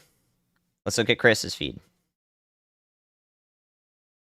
There, lightning strike. Nice. So uptick in lightning activity. Hail core right in there. I don't know if Chris's feed is frozen or not, but yeah, now you can see the hail right in the center of that panel next to the truck there. That's all hail coming out of the storm. Look at that. And the reason we can see that so clearly, we can see that hail so clearly right there. Oh yeah, that is live right there. There's all that hail falling out. Hey Andy, it's Brad. They just tornado warned that storm. I'm on it right now. I'm literally right beside the daggum thing. It's not on the ground yet. A lot of outflow winds being kicked up with the dust, but nothing right now. I'll let you know once I see something. All right, Brad, thank you. Keep coming through with audio because I think I can't get anything on your stream now that you're in the dirt roads. So keep coming through with audio. Let us know what you're seeing.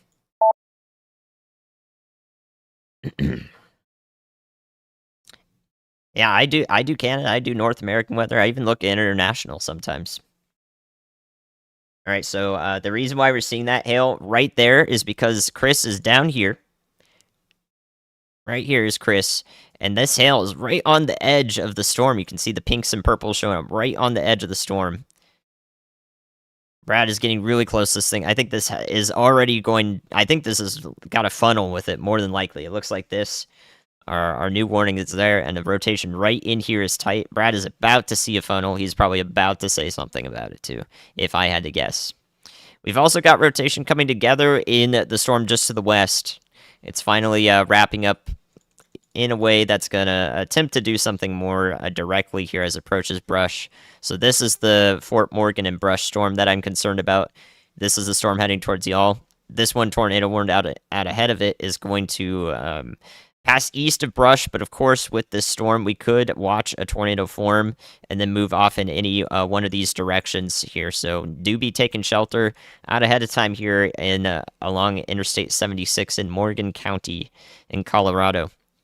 Definitely realizing the potential of the tornadic ingredients in place today as we go through the evening.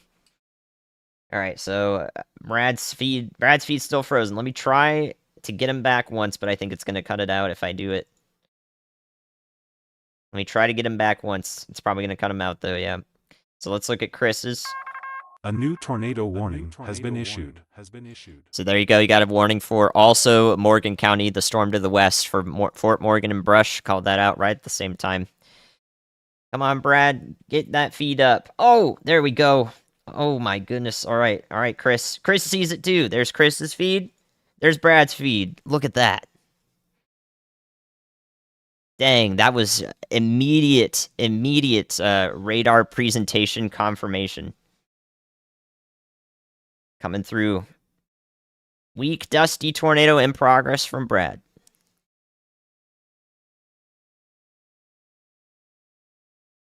Again, this is southeast of Brush, Colorado on this current storm. The one to the west of it, approaching Brush and Fort Morgan, can also do exactly this thing. Tornado down, Andy.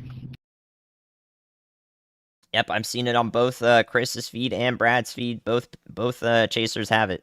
Clear visual there. You can see it's weak rotation, but tornadoes forming from the ground up here are connecting with the storm. They look, it looks healthy. It looks like we could still see another attempt at that.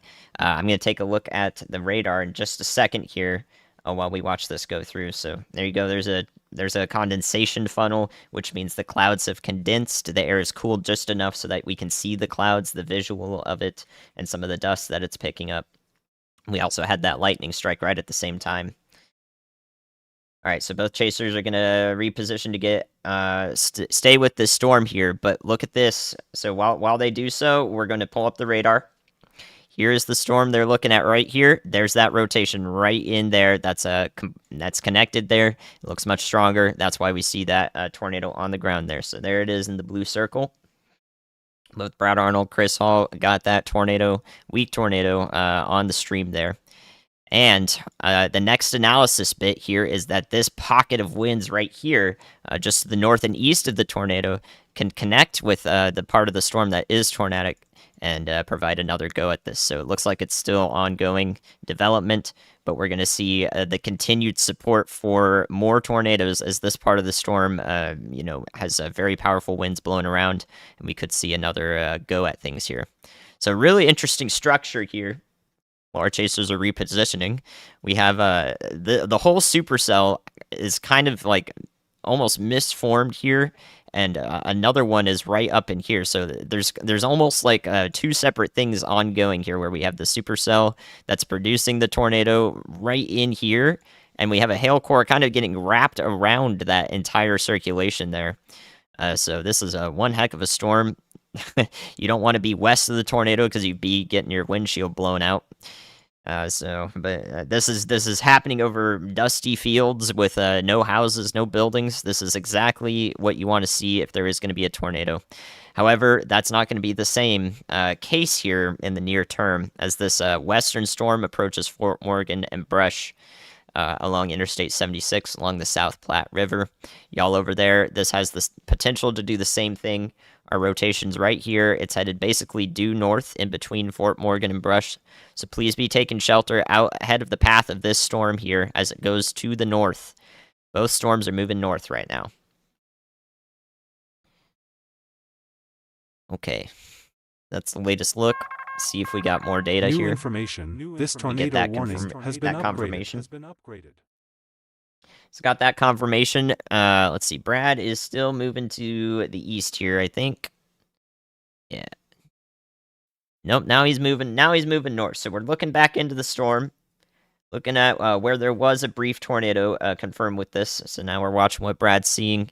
He is chasing this back up to the north. If there is another tornado, it might be somewhere in there in that mess of rain that's starting to get obscured. And it's also starting to hail a lot more in there. So this could be a hail-wrapped tornado that Brad might see up next here if one does condense once again. If we can keep his feed going. There's one lone house there. I wonder if that's occupied. Again, I'm just thinking about living on these dusty roads here with some of these dusty tornadoes. It's a wild thought. So we'll see if Brad's feed comes back here. Again, he's on dirt roads in rural Colorado. The fact that we have a stream at all from him is exceptional. Exceptionally lucky to see that tornado live on the stream here. Yeah, and yeah, that's definitely one of those things we said earlier, you know, the bird fart tornado is what they like to call those. So there you go. There's your terminology to take home. That is what chasers call it. Widespread. That is a common lingo. You yourself on this stream witnessed a bird fart tornado. So tell your friends and family about that. Yeah, this is a hail wrapped circulation. Look at this. All this pink is circling right around where the tornado would be in the center here if another one does develop. Right in the center there. So all this pink is hail wrapping around the tornado. So a fully hail-wrapped tornado is possibly ongoing, or another attempt is ongoing at one here. Please be taking shelter again in Fort Morgan and Brush in Colorado. If you need to take shelter in these areas, you're just joining. The best way to do that is the interior most room of your house or basement if you got it out here, or storm shelter. Bring with you 3 easy things: a pillow for your head, and also to sit on if it's uncomfortable and wherever you're going. Your shoes so that you can walk over anything that could be bad for your feet, and then bring me with you. And that's all you need. Those 3 things in the interior most room of your house, and you're good to go in a tornado warning. Very simple. Very simple, very easy. Nice to practice it. Yeah, these storms are moving north. These storms are moving north right now. Man, I cannot believe that we have Brad's feed through these dirt roads. That is the most impressive thing to me so far. So Chris and Brad are trying to chase this thing. Chris is just going out on those dirt roads too. He's just going for it. We're not gonna have any visual on the storm that's actually approaching Fort Morgan and Brush because it is wrapped in rain and also wrapped in hail. So we're not gonna be able to see that. You're not gonna want to go outside and try to see that in Fort Morgan and Brush, Colorado here. It's not a good idea. This is where our tornado was. More than likely, still ground circulation could be occurring right in here again, wrapped entirely in hail, right in the center of this. We observed this tornado to the east of Woodrow in Colorado from Brad Arnold and Chris Hall here. So next frame of data still shows, what could be a tornado in progress. If Brad switches his feed over, we could definitely still see one ongoing here with this presentation. So yeah, I think that there still could be one ongoing. So once I see something from Brad or hear something from Brad, yeah, we can confirm that. We can confirm what's happening here. So if we look at some debris, just to see if we can see anything in here, it's going to be tough. Going to be tough to tell because all of this lower values in the green here, all of these, this is all from the hail. So it's almost impossible to confirm that there would be any tornadic debris in here because all of this is just a larger hail that's getting picked up into the storm here. And the same is going to be true on this side, especially because the radar is scanning through hail. It's distorting the signal. So we're not going to be able to look at debris signatures here as a means to say, like, hey, there's a tornado ongoing and kicking up some dirt here, and it's showing up on the radar. So we actually can't see that because there's so much hail in these storms. 2 active tornado warnings. Both storms are moving to the north right now towards I-76. Our confirmed tornado was down in here to the northeast of Woodrow, headed towards I-76, also to the north, so Hill Rose, much closer to that storm. Down the line, maybe Atwood and Sterling, Colorado, should be paying attention to these storms as they are tornadic. Nothing out there to damage. It's the best case scenario, yeah. It's the best case scenario to be able to watch tornado in progress from our storm chasers, just impacting nothing. And the power of nature on display. Yeah, everyone in Denver and along I-25 is fine if you guys are just joining now. No more severe weather over there. Y'all are good. What I'm more concerned about is any flooding that can occur over there, because there's going to be more. I think there might be some more storms overnight at some point. At least some heavy rain in some of those areas, and it might stick around for a while as our main system really spins very slowly, giving us our severe weather risk tomorrow in Oklahoma and Kansas that we'll be live for. So this it's spinning very slowly. So on the backside of it, we're gonna get a lot of heavy rain into the Interstate 25 corridor. The definition, it's weak tornado, something that just looks like it's barely a wispy thing, you know. Yep. Anyone in Denver and so forth is all good to go. It looks like the eastern storm is getting, wrapped up in a bunch of hail. I don't know if we'll necessarily get a cycle out of this. I think we're more going to get a lot of hail. I think that's what we're gonna get here. So yeah, there is lightning activity with this. That's a great question. There's a decent amount of lightning, but with these storms in particular, this one on to the east in particular, the lightning is actually really spread out. So we have a bunch of cloud-to-ground strikes out ahead of this thing, even to the south of it down here. There's a bunch of lightning, but it's all spread out all over the place. So no one concentrated area of lightning. And that is a sign that the storm isn't as intense as it could be. So if that uptrends, if we get a lot more lightning activity on our storm chaser feeds here from that storm, then that could definitely tell us that, hey, it's trying to do something again, and so forth. I definitely think it's still trying to do something in here. It's really difficult to tell, but yeah, this is literally a hail-wrapped tornado. And I know Brad's still trying to reposition here, so he's going to have a really good look at this soon. I wish he could point something out his driver's side window, because I think we might have another tornado about to happen here. We might have another one about to happen here. So here's Brad Arnold, and Chris Hall is down to his south and west down there. His pointer's right in this area. He's moving north right now, and he's going to at some point, he's going to stop and have a look at this storm back in here to see if we found another tornado ongoing. I think he'll pan over to when that happens. An update on our storm approaching Fort Morgan. That's hard to say. And Brush here. The circulation that was here looks like it's much weaker. So we have had we don't have a tornado in progress over here, but still be taking shelter as the storm is rotating. It's about to drop a bunch of hail on these towns here. Fort Morgan and Brush here in Colorado, Morgan County, are about to get in on a bunch of hail from this storm moving up into them. So we lost Brad Arnold's feed again, right as he's getting into position. Right as it's getting good. We've seen one tornado on the stream today. Again, Chris is just trying to get in front of the storm as well.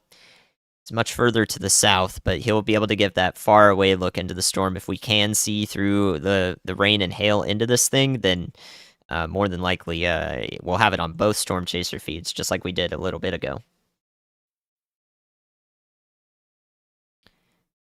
All right, Brad's just moving all over the place. Now he's going south. Now he's going north. He wants to make sure he's not in the path of this tornado, stuck on a dirt road.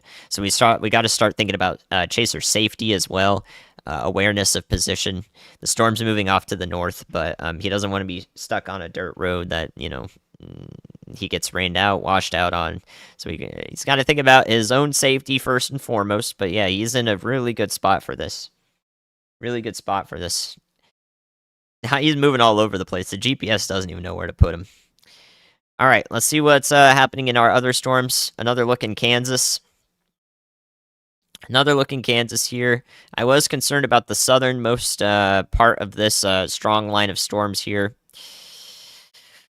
So we're going to see if this develops at all right here near Seguin and Menlo in Kansas. A very rural area here in Sheridan County. But this could be our next storm in Kansas that does try to do something. However, I think some of the radar data here is not exactly legitimate. It doesn't look like a legitimate signature, but if we do have some rotation connecting itself here, right in this area of western Sheridan County in Kansas, then that will be the next thing to look at.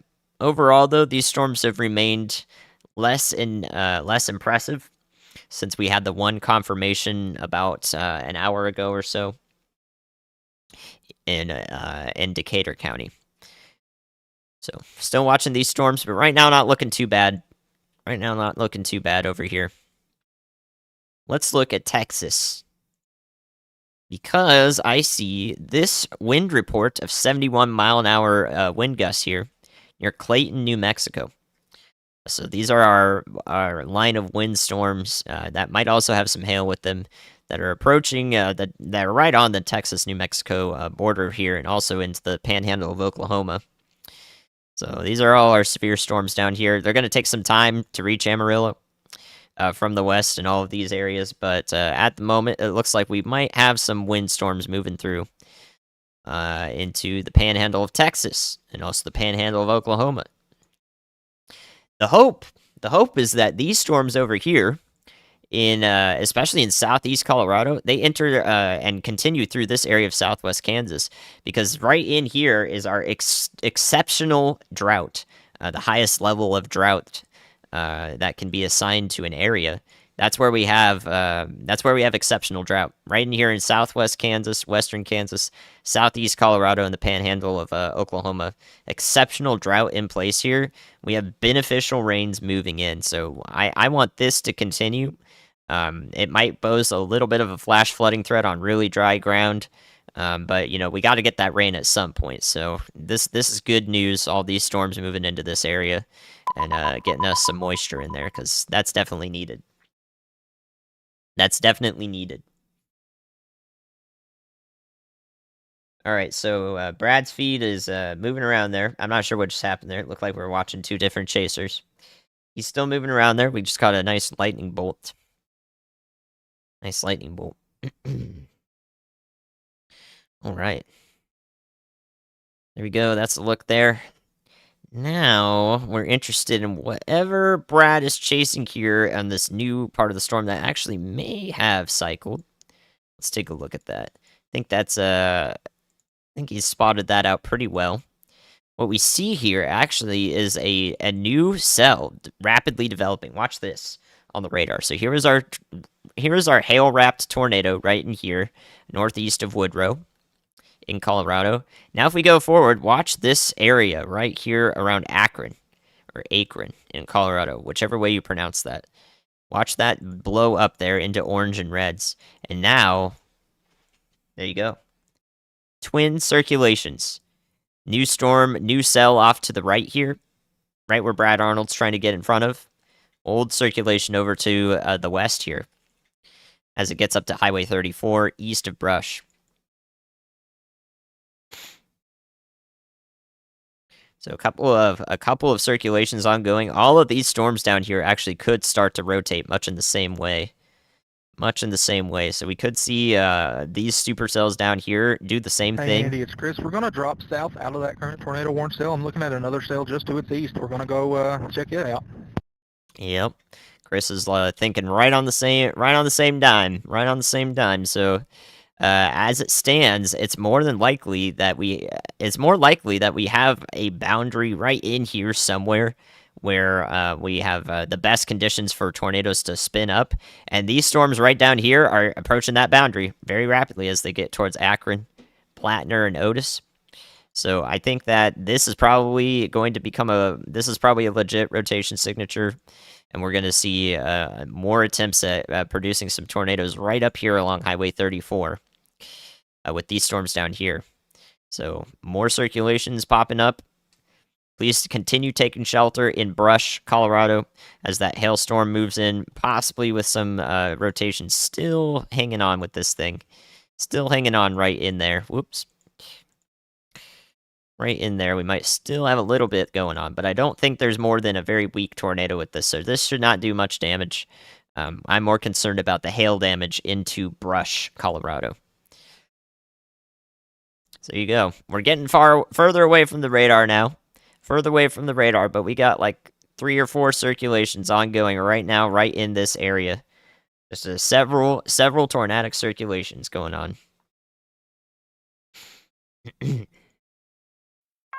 Looking at all that in there. A warning has been issued.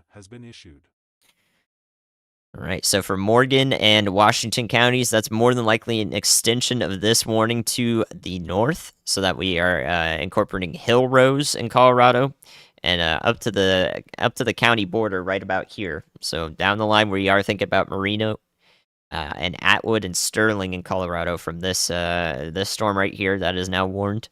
It is likely warned for this new circulation, so this Morgan County is probably just barely in this.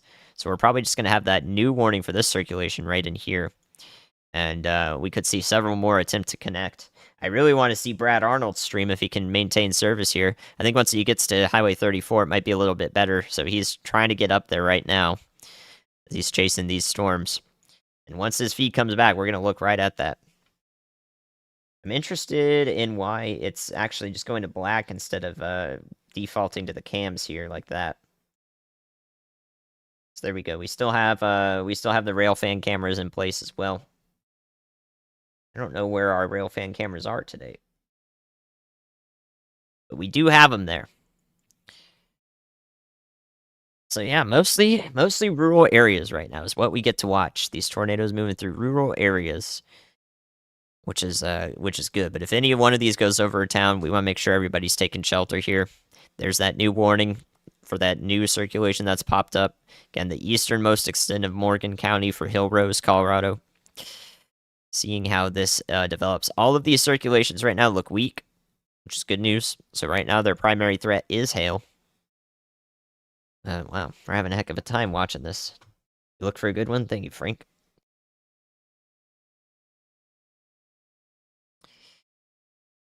Ooh, alright. So while we wait for Storm Chaser feeds to come back and see if these circulations are going to stand up at all, I'm going to take another look at Kansas here just to make sure we're not missing anything. Anything in particular. So this is the only rotating part of the storm that I am concerned with up here. Again, near Seguin, west of Hoxie here in Sheridan County. Some weak rotation is occurring with that storm in particular. So that's the only thing that's got my eye here in Kansas right now, in northwest Kansas. It's the only thing that's got my eye. Very stormy day here in the High Plains. So while we wait for new data, let's look at tomorrow's risk again for everybody who's here and wondering about tomorrow. Actually, let's look at Manitoba in Canada first. Up here, we have these hailstorms are not stopping in Manitoba. So Winnipeg is in a severe thunderstorm warning from ECCC in Canada. That supercell's popped up right over the city and is actually persisting for a little while here, so we could have some localized flash flooding, especially as these storms move in from the west. Look at this. Look at this. A new tornado warning has been issued. So all these storms are moving in from the west. These are also going to go right over Winnipeg. You can see their track is very clearly taking in a lot of hail into the city of Winnipeg in probably the next hour or so, 45 minutes, 30 minutes to an hour as these approach from the west. So tons of hail, tons of heavy rain is going into Winnipeg. Very stormy day here in Manitoba. So right now in south central, going into southeastern Manitoba. Or eastern Manitoba. I'm wondering what I guess you'd call Winnipeg central. It's there's a lot of colloquialisms here for the Canadian provinces that I want to make sure I'm right on the money for. There's even some hailstorms popping up in North Dakota too. Here's tomorrow's risk while we're here. Tomorrow's risk, and then we'll go back into the tornado warnings. Hopefully we get Brad Arnold back. I think his feed is going to come back when he gets closer to Highway 34. This is tomorrow's tornado risk in particular. In the yellow here is our highest tornado threat at 10%, 3 out of 5 level from the Storm Prediction Center, including Oklahoma City, Wichita, Kansas, and surrounding areas to Dodge City. So this is the area of concern. Also, tornadoes are possible in the surrounding Brown area in particular, so all the way east to Tulsa into the nighttime, down south to Lawton if we do see a storm as far south there. So the way this is going to work is the afternoon to evening. It's a classic May severe weather setup here of the Central Plains. Afternoon to evening is when we're concerned about y'all in these areas. So if I play this through, you can see when these storms are expected to develop. This model is not going to get it exactly right, okay? This model is not going to get it exactly right, but what we're most concerned with is this guy right down here. If anything like this does develop, this is 5 p.m. Central, 6 p.m. Central, 7 p.m. when it gets into Oklahoma City region there. So anywhere where this supercell pops up, anywhere where it is modeled to do so, and more storms are popping up in the afternoon and evening hours all along this area in particular, we are going to live stream this tomorrow. So we will have a stream for this tomorrow for everybody in these areas. So make sure you let people know that these storms are coming through, that there is that tornado risk, and it is a classic May setup. Classic May setup. In fact, it's almost not classic in a way. You can see the tilt of this of these risk areas. Look at how it tilts off to the west here. This is a negative tilt to the trough, and that doesn't happen too often here in Oklahoma. When our storms are back in here in Colorado, you don't get this too often. But unfortunately, this pattern is better suited for producing tornadoes in these areas. So I think tomorrow is going to be a very important day to cover. Hopefully nothing happens, but that's a look ahead for y'all. All right, so let's go back. Let's go back to our tornado warnings. Brad Arnold's getting very close to Highway 34 here. I'm hoping his feed comes back. Hoping his feed comes back when we do... oh, there we go. Nice, I got it. Okay, do I have Chris as well? Not quite. We got Brad Arnold just intermittently here. And Brad Arnold is right here near Akron in Colorado here. All these storms did have circulations with them previously, but almost all of them have actually fallen apart here. Chris Hall's off to his south, off to his southwest. We definitely had another couple of dusty tornadoes ongoing here with that one storm, but now it looks less. Now it looks less direct. I don't think it's producing a tornado anymore. All the hail is passing through brush right now. Hillrose is where we're thinking next about any possible impacts here. Hillrose and Snyder in Colorado for those towns up there. Hopefully everything is just passing over non-populated regions. Okay, looking pretty good. Yeah, and of course, if you're somehow just finding the stream from the Denver metro area and so forth, that all of Denver and the I-25 corridor is good to go from storms to severe weather today. We could get more storms, thunderstorms, and heavy rain into the night and into tomorrow, that could promote a flash flood risk, but that is not going to be tornadic at all. So the tornado threat was earlier for you guys just a couple hours ago. Now it's all about the flash flooding, I think, and of course any thunderstorms that might keep you up. So it's still going to be stormy as we go through the night, and I think into tomorrow. Definitely some people will see storms over there. How's Oklahoma now? Fine. We're concerned with you guys tomorrow.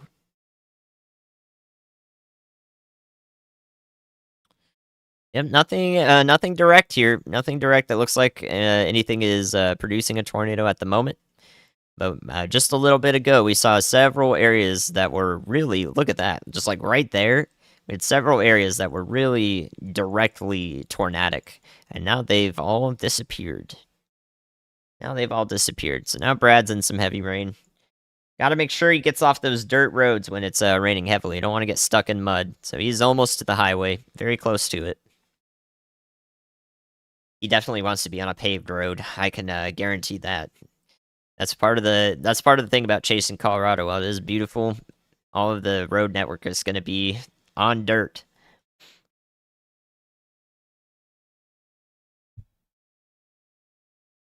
There we go. We got Brad Arnold and Chris Hall back up. So let me bring up their name tags again. There we go.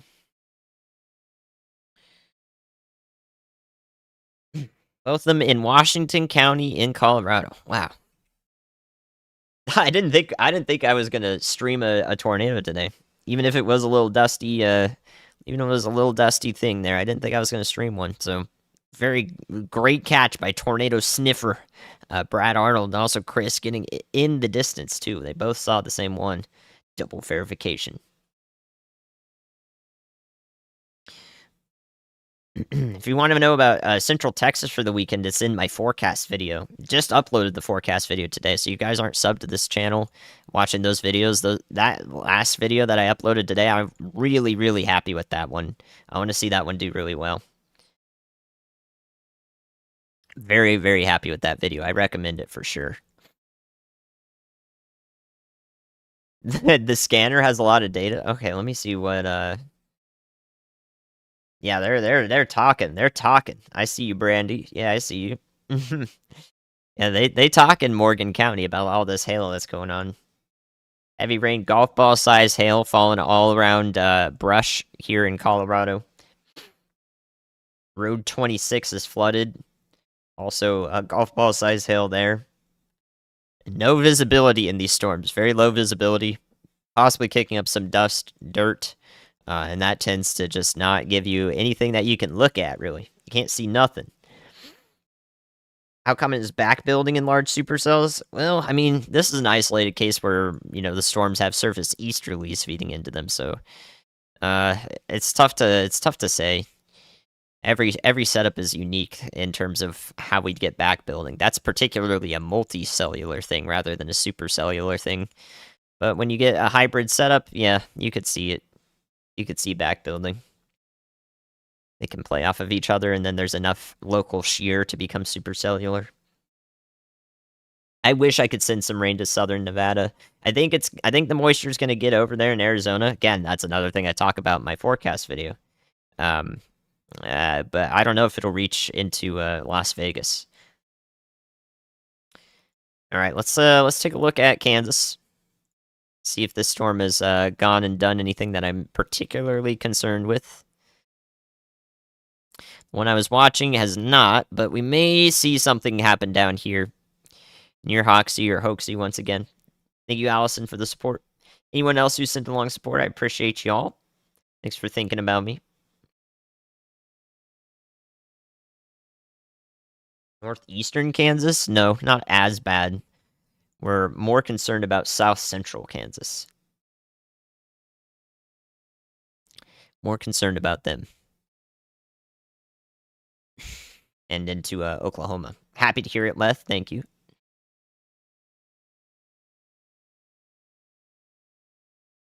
'74 completely flooded and vehicles also stopped in the lane of travel. So yeah, there are people out there that are being impacted by this. Really interesting look to this storm. It's not really looking like a I'm not sure about the signature here. I don't know if this data is really good data or not. It could be, it probably is a little bit side-lobed, meaning it's a little bit inaccurate in terms of data that we're looking at the velocity over here. This is definitely not a legitimate signature, as far as I can tell. So I'm still gonna watch this though in case this develops. So this could be a part of a local line of storms that could produce a spin-up tornado down south here, north of Grainfield, I think.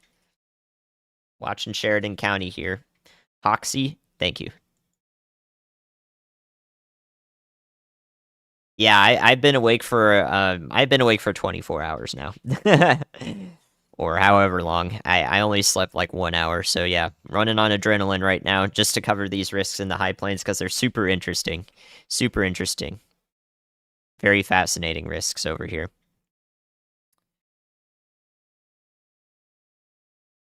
Okay. Still no tornadoes in progress. Let's see, which direction is Brad heading now? Brad is heading to the west. I think he sees this little hook right here west of Akron in Colorado. Probably sees this little hook and is going to try to get a look at that. So let's see. Let's see what his feed looks like here. So let's look at the radar. Nothing strong showing up there. Oh, nope, he's turning around, going back east now. He's like, no, I want out of there. I mean, I wouldn't know where to turn. There's like 5 different storms. We had several circulations all going at the same time. Yeah, I wouldn't know which one to focus on either. It's all this data that's, a mile up in the storm, and you have to decide based on what you see at the surface, like which one actually looks the most impressive here.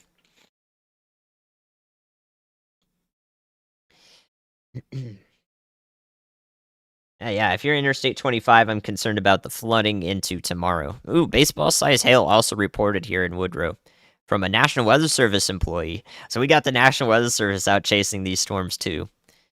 They want the National Weather Service meteorologists. They're interested in chasing storms that are not impacting anyone out here in dusty fields. If they do produce a tornado, so there is a National Weather Service meteorologist somewhere out here that is chasing this storm in particular.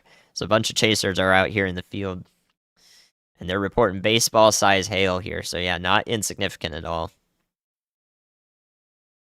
Not insignificant at all. The strongest rotation is definitely up here near Hillrose, but I don't think it's connected with anything here. If there is like a brief EF0 tornado or something surveyed at some point up here in these warnings, yeah, I wouldn't be surprised. But nothing has really shown up well on the radar that we could look at.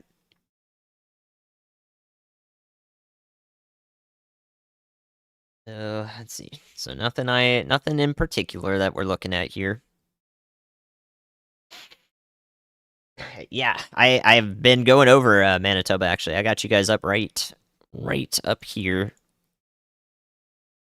I'm looking at y'all all the way up here as these hailstorms are moving through. These are also going to be windstorm. Man, this is going to be a lot of nasty wind and hail for Winnipeg.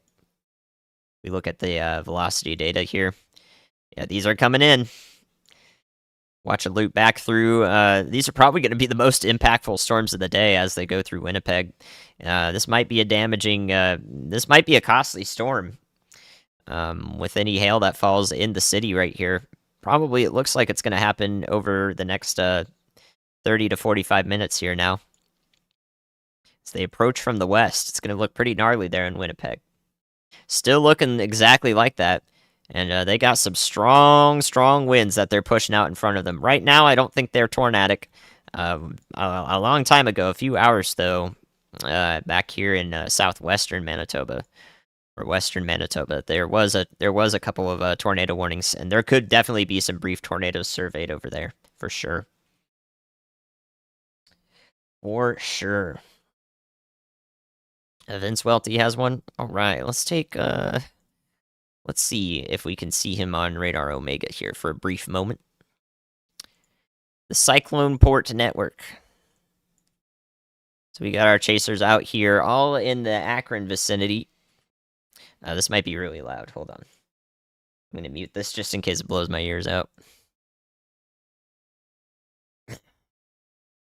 All right, so very difficult to see, but I think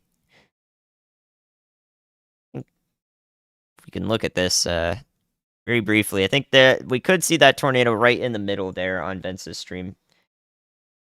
So they're all in the same spot here, right around Akron here. Brandon's also there, and Brad is just north of Akron, so he's getting a little closer to what Vince is seeing there. Brad's actually headed right out in front of it.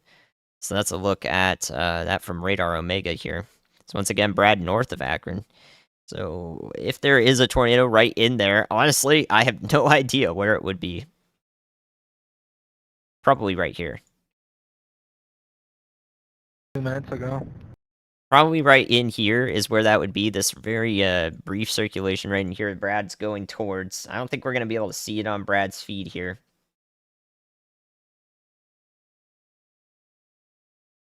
My goodness, man. Winnipeg is really going to get in on a hailstorm. Let them know up there. Man, that is going to be a nasty storm.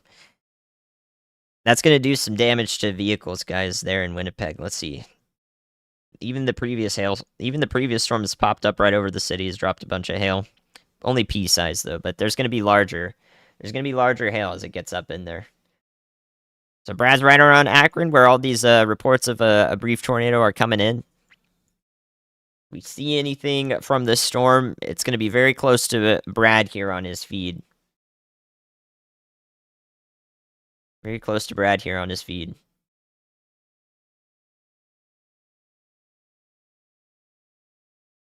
So yeah, even with an ongoing one, there is no real clear radar presentation of this. So yeah, we're relying completely on storm chaser reports here at the surface for what we can see in these areas.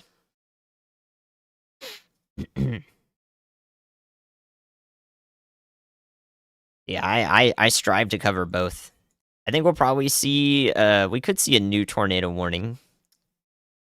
Waiting to see if anything shows up on Brad's feed. I don't know how close he is to whatever Vince is looking at. But I think we could see another extension of this warning up north here, north of Hillrose. This part of the storm really doesn't look like it's conducive for producing a tornado. This might actually be very gusty outflow now. It might not rotate very efficiently here, but if there is an extension of the warning, this area would be the reason why that's coming through. So yeah, I'm not sure about the extent of rotation up here. What could be happening is actually this part of the storm being pushed forward.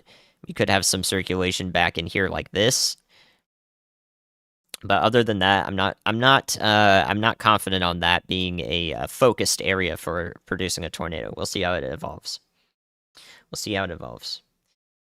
Yeah, there's a lot of flooding all along Fort Morgan and Brush here in Morgan County. Yeah, I can see their locations. I know where Brad is.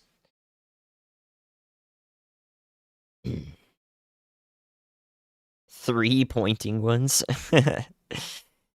Well, Brad will have a view of it pretty soon here. He's going to be much closer to whatever they're looking at, so it's off to his driver's side window, I suppose. So if he finds something in particular, he's going to point the cam at it. Yeah, this is starting to look like a mess here. We also have 3-inch hail falling. So we've had baseball 3-inch hail falling in these storms back in here. So these are definitely nasty as they move through here. So that 3-inch hail fell. A new tornado warning has there's been that issued. New warning. Has been issued. So that's into Logan County now.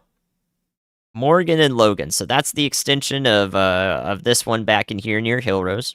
So yeah, I wasn't sure if that was a very focused area of rotation, possibly producing a tornado, but they've gone ahead and continued this into Logan and northeastern Morgan County, right in here, right in this area. So they are continuing this west of Sterling, Colorado. It's a good idea to try taking shelter up there.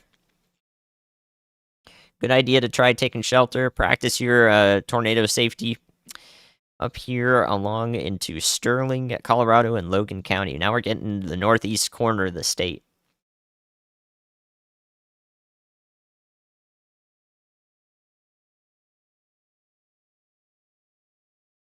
All right, so let's look at that. Yeah, we definitely could see one. Definitely could see one. It's going to be completely rain wrapped up in here, though. Definitely a dangerous storm if it does come through. Thank you, Shannon, for the support.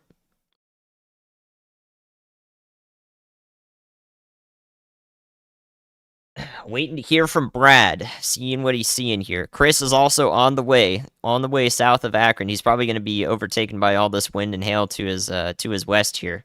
But he is on the way into the town to give us another look at what's going on here.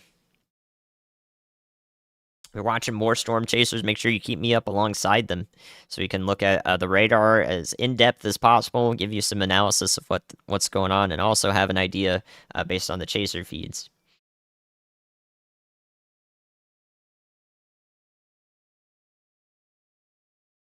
It's good to have practice.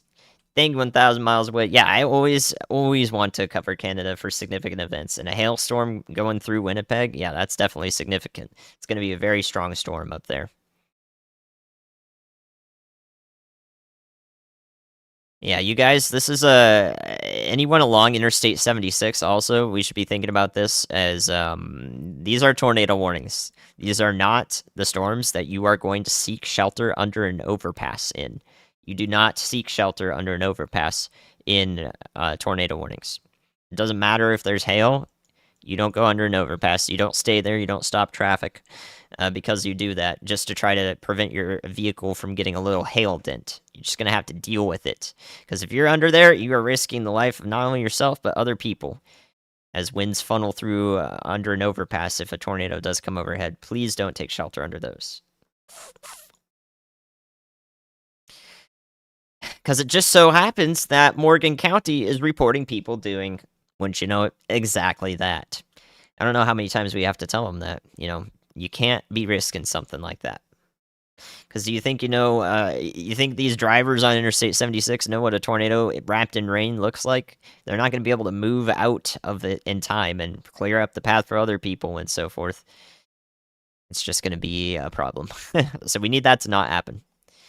I don't know how I'll be able to spread that message, but, I'm just going to keep doing overtime. Eventually, people are going to get the gist of it.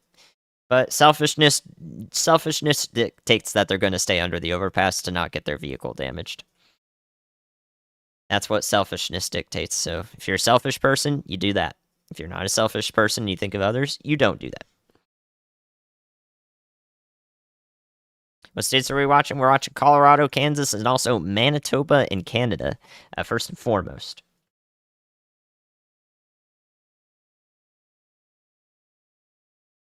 Yeah, very strong wind gusts and a lot of hail going into Winnipeg. Make sure you let them know. Make sure you let them know.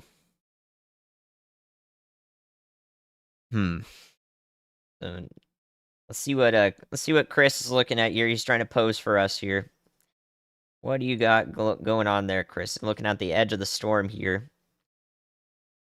As he's getting up closer to Akron and Colorado. We're looking at the edge of this kind of wind and hailstorm. It's got some rotation in parts of it. But yeah, he's trying to give us a look at the edge of the clouds there. So definitely one of those scary-looking cloud fronts. One of those scary-looking cloud fronts. This is more like this is more like one of those shelf clouds out in front of this. I got eyes on a really low lowering. I can't see any ground circulation, but I do believe there's still a tornado on the ground west of Akron. Currently, I'm trying to get a good visual on it here. All right, Chris is now just getting in the town. His dot just jumped like 2 miles from me, so now he's in the right spot. Now he's right into the town of Akron in Colorado. So this is what it looks like in Akron.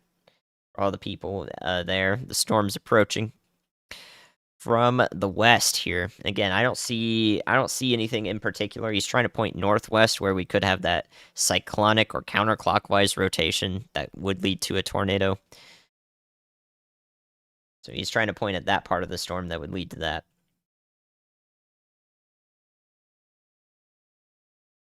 Man, it really, it's not letting up at all as this approaches Winnipeg from the west. It's consolidated into quite a hailstorm.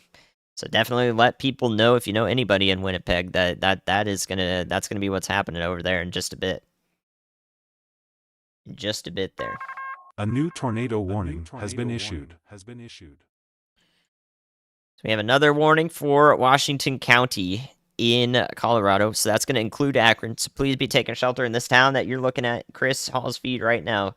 This is where people should be taking shelter in these dirty, muddy roads here, where some heavy rain's already fallen through.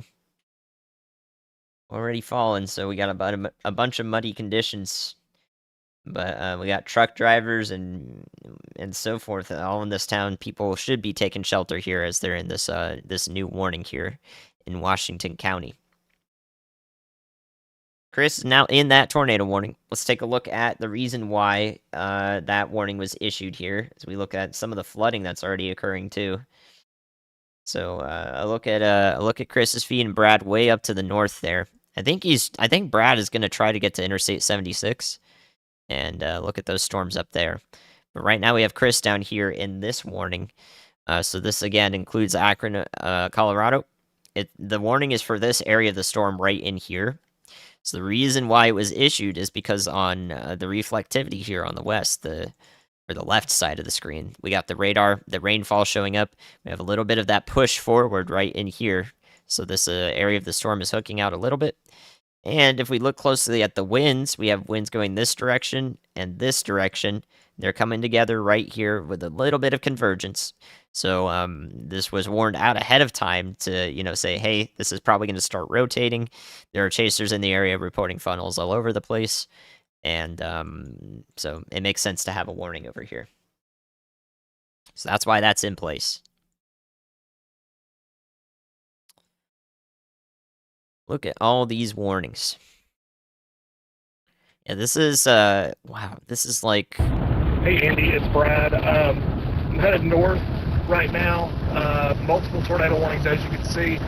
I just wanted to make sure you could see my GPS location. I got a message saying that you guys may be having an issue with that. Just want to make sure everything was good. Yeah, I can see you, Brad. You're updating nice and fast here now. There is a moment where we weren't moving for 2 minutes, but we're all good now. I can see you getting up there to Interstate 76. Cool. So this is... Copy that. I'll holler at you if I see anything. Good, thank you, Brad. This is turning into a shrimp. Want me to draw it for you? Here. Here's your shrimp right in here. You see how this whole thing is kind of circling right around there? There's your shrimp. There's your shrimp. So just watch this watch this whole thing start to actually rotate on its own accord here. So this is all rotating in this general direction, the whole thing. So instead of one supercell, what we have are multiple circulations embedded in parts of the storm. But this one in particular, up to the north, this is our bookend. So this is our bookend vortex, or the spinning part of the storm, that's being pushed up to the north here. So we have winds pushing this forward, making our shrimp shape here, our shrimp-shaped storm. It's a pretty large shrimp, though. It's a jumbo prawn, But up here is where we're going to get the north side of the circulation wrapping up like this. So this is why we have a tornado warning up there, why it's continuing, and why the circulation has actually continued up here, why we still have rotation as we go up and west of Sterling. So this is our bookend vortex term of the day up here. I didn't expect to see one so soon, but that's the reason why we've got it up there. I'm fairly confident about that. So we're going to continue to have this rotation sustained as the storm gets pushed forward, and parts of it wrap around and rotate on the north end here. Tell me a shrimp fried this nader? Yeah. The jumbo shrimp.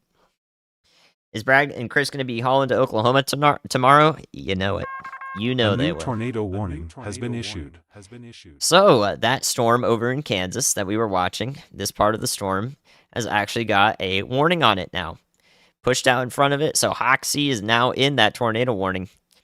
And a while ago, when it looked like this, I was concerned that the data is not really correct, and it still just isn't. It still just isn't. We're not getting good data on this storm over here. So what I can say is as we go up in height, we can see that rotation does show up at least consistently on one side here of the storm. So that's the reason this warning was issued, that we see some rotation consistent with height, looking at different parts of the storm at different heights in the atmosphere. So over here in Hoxie, we have what is probably referred to, we're starting to get into the preventative tornado warning territory here, because data that looks like this doesn't tell us anything. We don't know what this is. This is all garbled. So a very sensitive variable here, the winds. So this far up in the storm, about a mile up above the surface, we're able to issue a preventative tornado warning out in front of the part of the storm that would be tornadic here. Because we're far away, we're saying, hey, it looks like the storm's rotating. We can't tell what's happening at the surface. Please take shelter here in Sheridan County in Kansas. We've been thinking about y'all for a little while now. It looks like this is a strong storm, strong enough to bring a bunch of hail to the town, and then the chance at a circulation. Hey, Andy, we may have a strengthening circulation just southwest of the town of Akron, Colorado. I know you're looking at it. There's a tornado warning on it. Dropping south right now towards that one. All right, so Brad's heading back south. I thought he was going to go for the bookend because we have multiple circulations up here near Willard, southwest of Sterling. We also have one popping up in here. So he's gonna abandon the bookend and actually go back down here, which Chris was just looking at that. I wish I could have pulled his feed up. Chris is right in front of where this is popping up here, right as it gets to the town. So right as we get to Akron here in Colorado, this is popping up. So let's see what Chris is looking at. The moment that I see his feed again, he had something really interesting looking there. So actually, I'm gonna ping him and say, I want to know what he's seeing, what he's thinking. Hey, Chris, we just watched what you saw there. What are you thinking about your visuals there, right in the town of Akron? They need to be under shelter. I didn't hear any tornado sirens. I don't think they have them.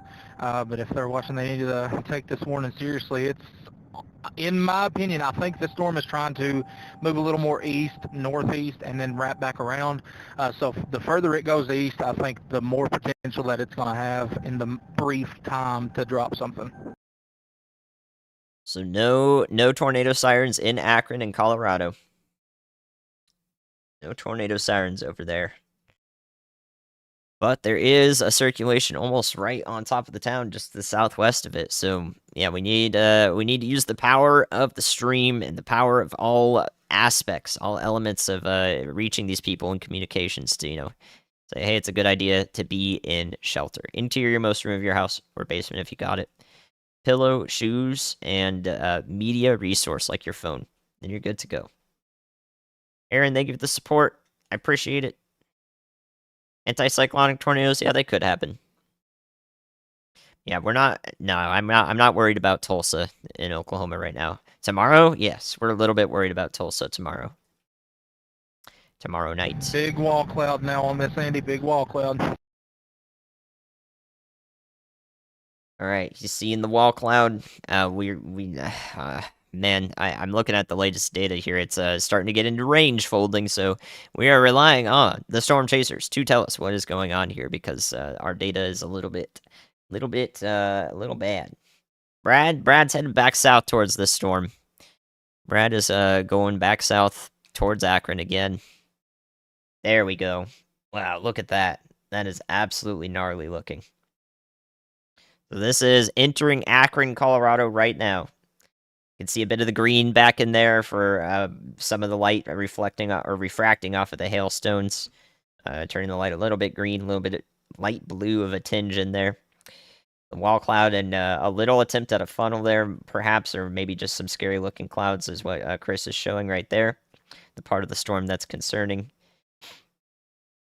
All those wispy clouds below the base of the storm are little areas of condensation that are cooled. That air is cooled right there from rain that's falling, and it makes it so that you can actually see the clouds. No, this is Chris Hall. Storm Chaser Chris Hall. So that's a look at what's going on there. Entering the town. Chris escaping to the east now. Out in front of it. Yeah, definitely a wild looking cloud. You don't see that. You don't see visuals like that too often. Too often in most places. So yeah, that's what the storm looked like. I got Brad below me. Wow, look at Brad's feet too. This is Brad approaching the storm from the north. That same storm from the north. What Chris was just looking at is very far in the distance there. Very far in the distance. No, Fort Morgan is basically in the clear now. You guys are in the clear in Fort Morgan in Colorado. Brush is looking good too. And of course, everyone along Interstate 25 in Colorado, you're all good. Good look at all parts of the storm from Brad. Much further north, but he's looking at also another strong part of the storm that's north of Akron. That's a look at what that is, what that's currently doing. So we have that shelf cloud out in front of it, and then back behind it we have a little bit of that lowering. So I think that's what we're seeing back in there. So two areas of lowering clouds. This is north of Akron now in Colorado. Our storm's about 10 minutes or so out of Winnipeg, especially the western part of Winnipeg is only about 5 minutes out. I don't have lightning data on it anymore for some reason. There we go. All right, it's got a ton of lightning all through the city now. There's several areas of hail in the city of Winnipeg, and it's moving through. It looks like the worst of the hail is actually going to go south of the city. It's forming on the south side, and yeah, maybe the southern part of Winnipeg and Manitoba is really going to get in on the worst of the hail here. Yeah, it looks like it looks like it's being pushed to the south now. It's kind of forming into an MCS, Mesoscale Convective System. This is in Washington County, in Colorado. Sterling is in Logan County.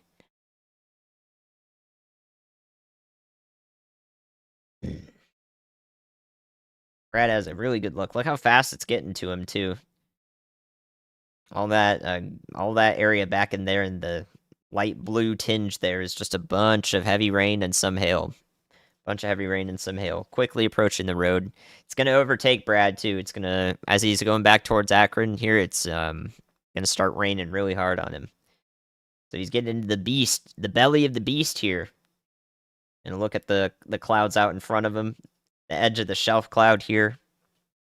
Bunch of lightning off to the east there, and clear skies showing up through some of the clouds to the west. That's a sight to see. That's a sight to see for sure.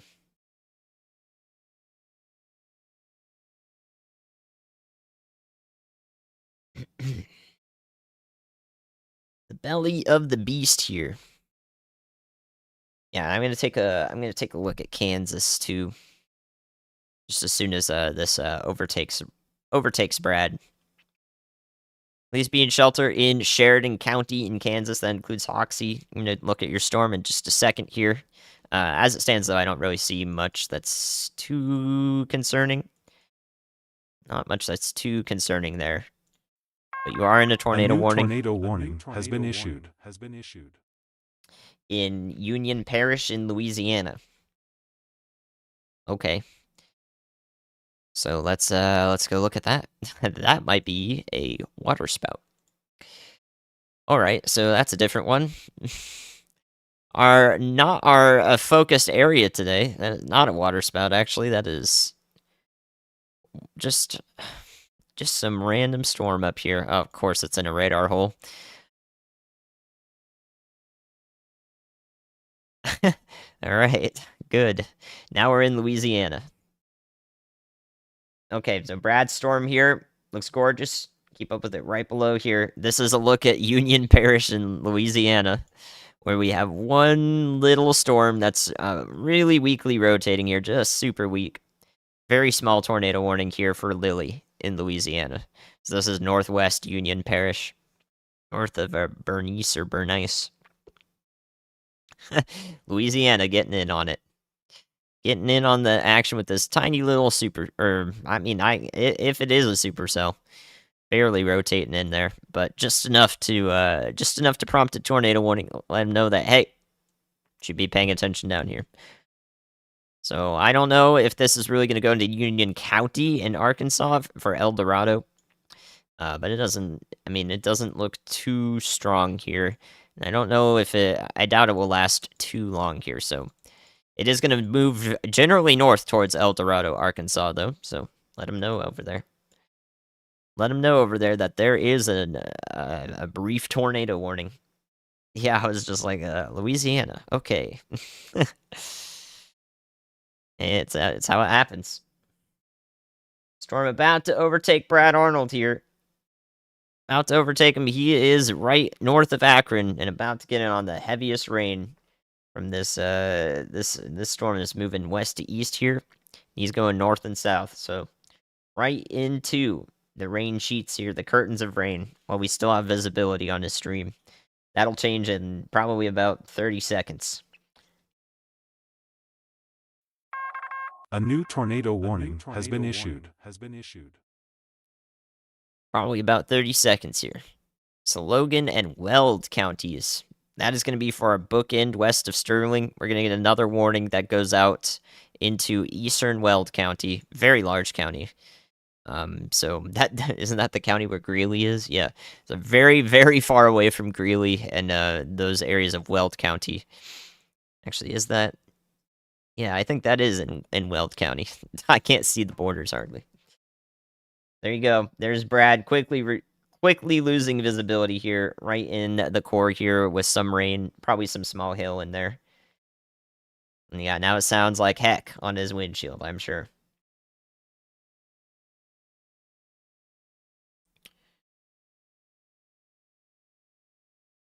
All right. So let's look at Kansas real quick.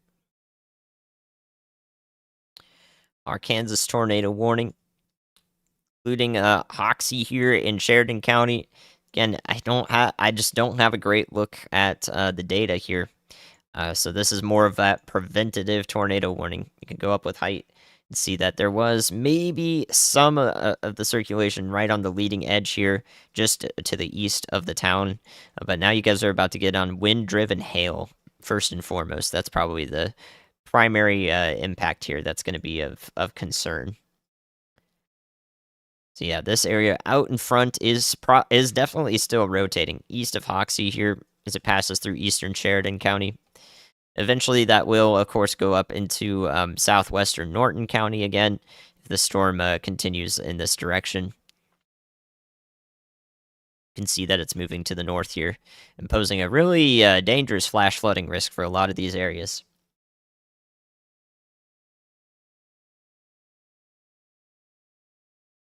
All right, that's Kansas. Now let's look at Manitoba as the storm gets right into Winnipeg here. Let's look at Manitoba up here. See what we got. See what we got moving into Winnipeg. So right now it looks like hail is right in to the northeast part of the city and also on the southwest part of the metro here, and it looks like it's gonna go right through a lot of Winnipeg here. Lots of hail moving through, particularly this part of the storm here. So that's River Heights, Fort Garry, Saint Vital, Saint Boniface. These suburbs of Winnipeg here, these areas right in here. Looks like that's where a lot of the hail is gonna fall. Very strong wind-driven hail moving right through Winnipeg right now in Manitoba. Incredibly powerful storm for this area up here in May in the Canadian prairies. It's definitely very interesting ongoing here. Definitely very interesting storm ongoing here.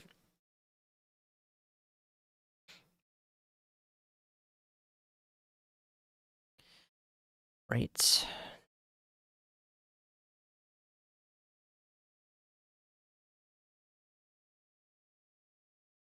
Storms are making it through into northwest Texas here.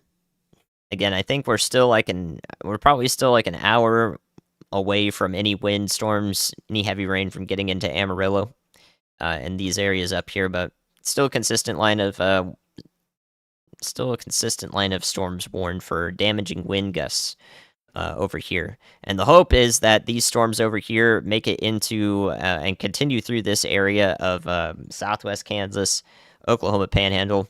Because right in here is where we have our exceptional drought in place, right in these areas. Exceptional drought in place, and any rain we can get up in here, even if it does pose some slight flash flooding risks, is going to be heavily beneficial. So this rain is very good for these people up here if we can continue to get it into the exceptional droughts area right in here. That's a look at what's happening over there. It's good news. It's good news for a lot of them over there, just hoping to avoid localized flooding as best as possible. So we are still on the best radar site here. Bit of a radar hole, unfortunately. But there's our storm now that's evolved into a man. What shape is this? Whatever creature this thing is has horns now coming out of it like this. It's a little I don't know what this is. A little dragonfly with horns. Very interesting storm shapes. So a bunch of hail is now reaching up in the horns of this this beast on radar and falling into southwest Nebraska here near Sydney. What an interesting shape to this thing. It literally looks like it has horns to it. Or it almost looks like the like the antenna of a butterfly. It's a rabbit. Flying fish, all sorts of different ones. All sorts of different interpretations here. So from the best thing we can look at, all of the warnings here that we have in place in these pink boxes for tornado warnings, all the rotation and all of these has really fallen apart. It does not look that organized, that complex, or that tight rather. So I'm not seeing anything that would continue any tornado warnings right now. We might have all of these ones allowed to expire. The Easter bunny. A 3-eared bunny? Interesting. It's a peace symbol? Ah, yeah.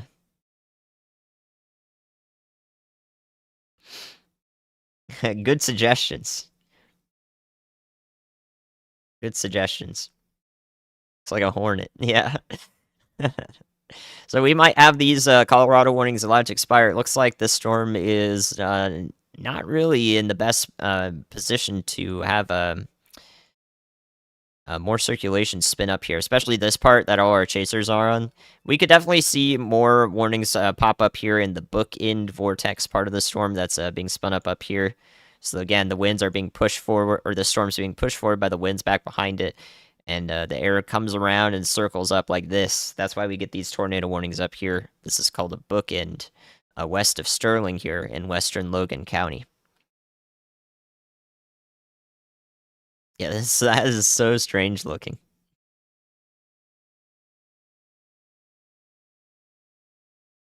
Funny looking storm.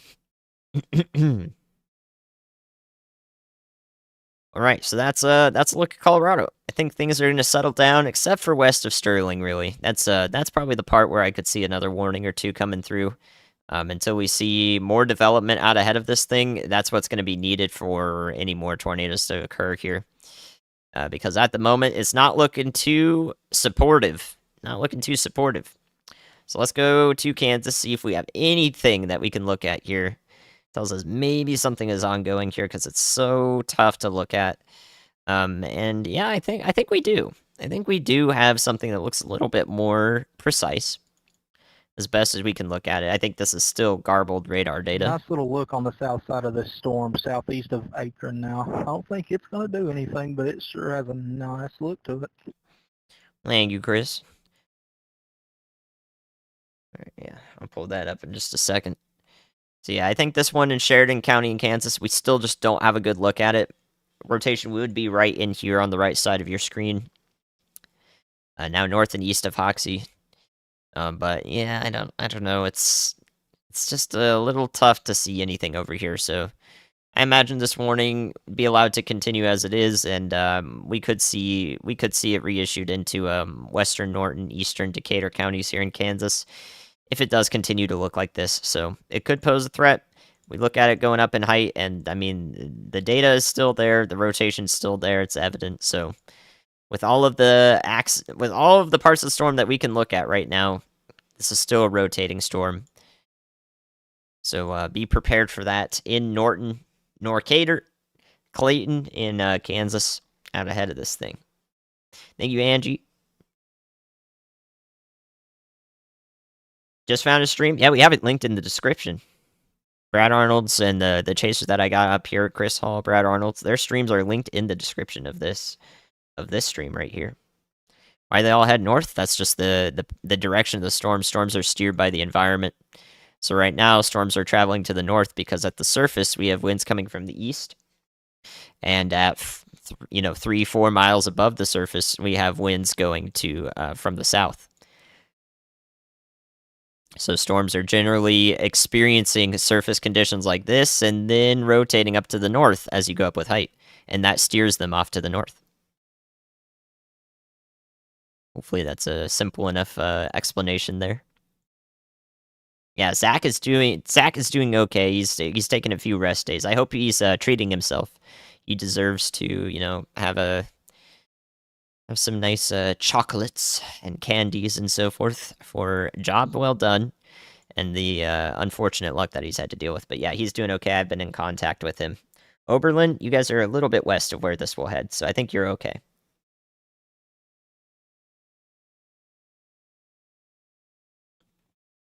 East of Hoxie, every Kansas tornado eventually goes through there. Not a bad idea. We'll consider it. We'll consider it. Are they building near Colorado? They could become severe warned. Tornado-wise, though, I don't think there's anything too concerning there. From the Kansas radar, we can see how those are doing. Yeah, we could get severe warnings from this, but if you look at this near Colorado and Goodland, you can see out in front of this the gust front from these storms. You see this line right out in front here? This line right out in front, that's all the winds being pushed forward by the storms. So air from the easterly surface winds is trying to get in here, gets blocked. Blocked by that right there. So no tornadoes with any of these storms in here for Goodland, Kansas. What about Tulsa? Okay, I'll look at Tulsa.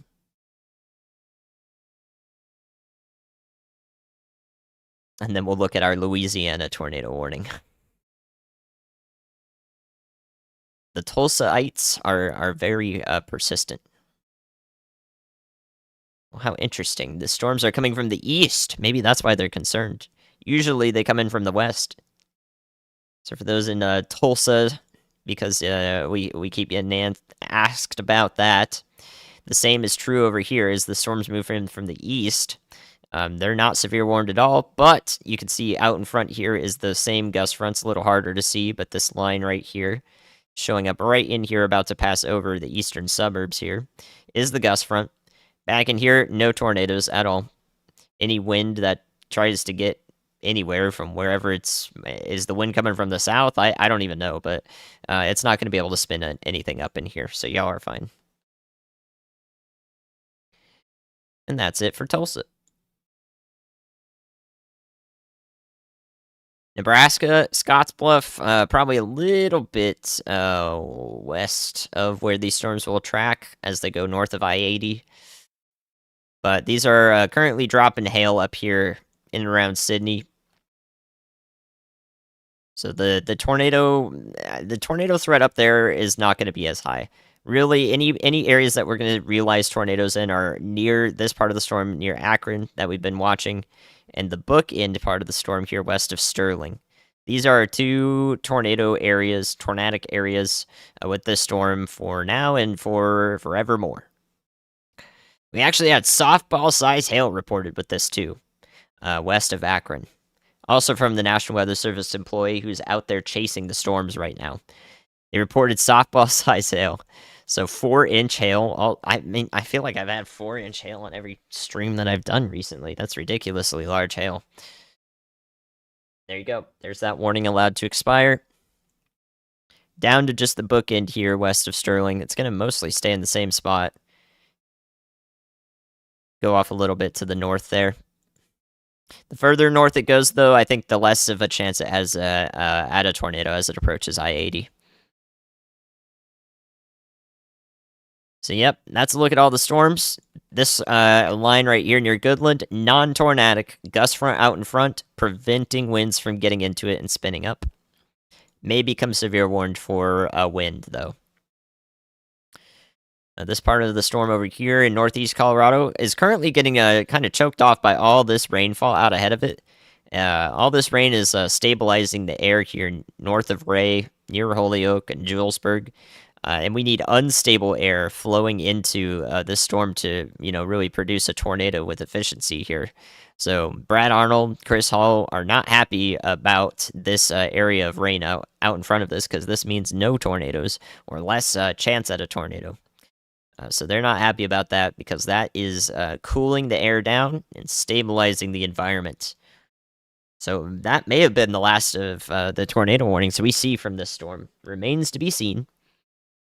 But the pattern, the trend of this out in front here, cooling everything down, means that we're not trending towards greater tornado conditions. We're trending towards lesser, for sure. Thank you, Michael, for the support. Yep, that's 10 centimeters. All right, let's look at Winnipeg. Oh my. Let's look at the hailstorm moving right through there. This is going to be the costliest storm of the day, I think. Let's look at that on radar Omega here. Here you go. All that hail moving through Winnipeg right now in some of those suburbs that I called out. Very damaging storm moving through there. I'm interested in seeing social media of this. I'm interested in that. Both Brad and Chris got a good look. We're gonna watch the storm for another minute, but I believe the day is done. Yep, I agree, Chris. We're on the same page here. Here you go. Here's a look at Winnipeg in Manitoba, Canada. All this hail just going right through the southern part of the city in particular, but also in the northern part. It's mostly avoided downtown somehow, unless we've got some radar glitch in there. There's probably some hail in downtown. But the worst of it is definitely right down there along... man, I just don't know what to call this. Highway 100?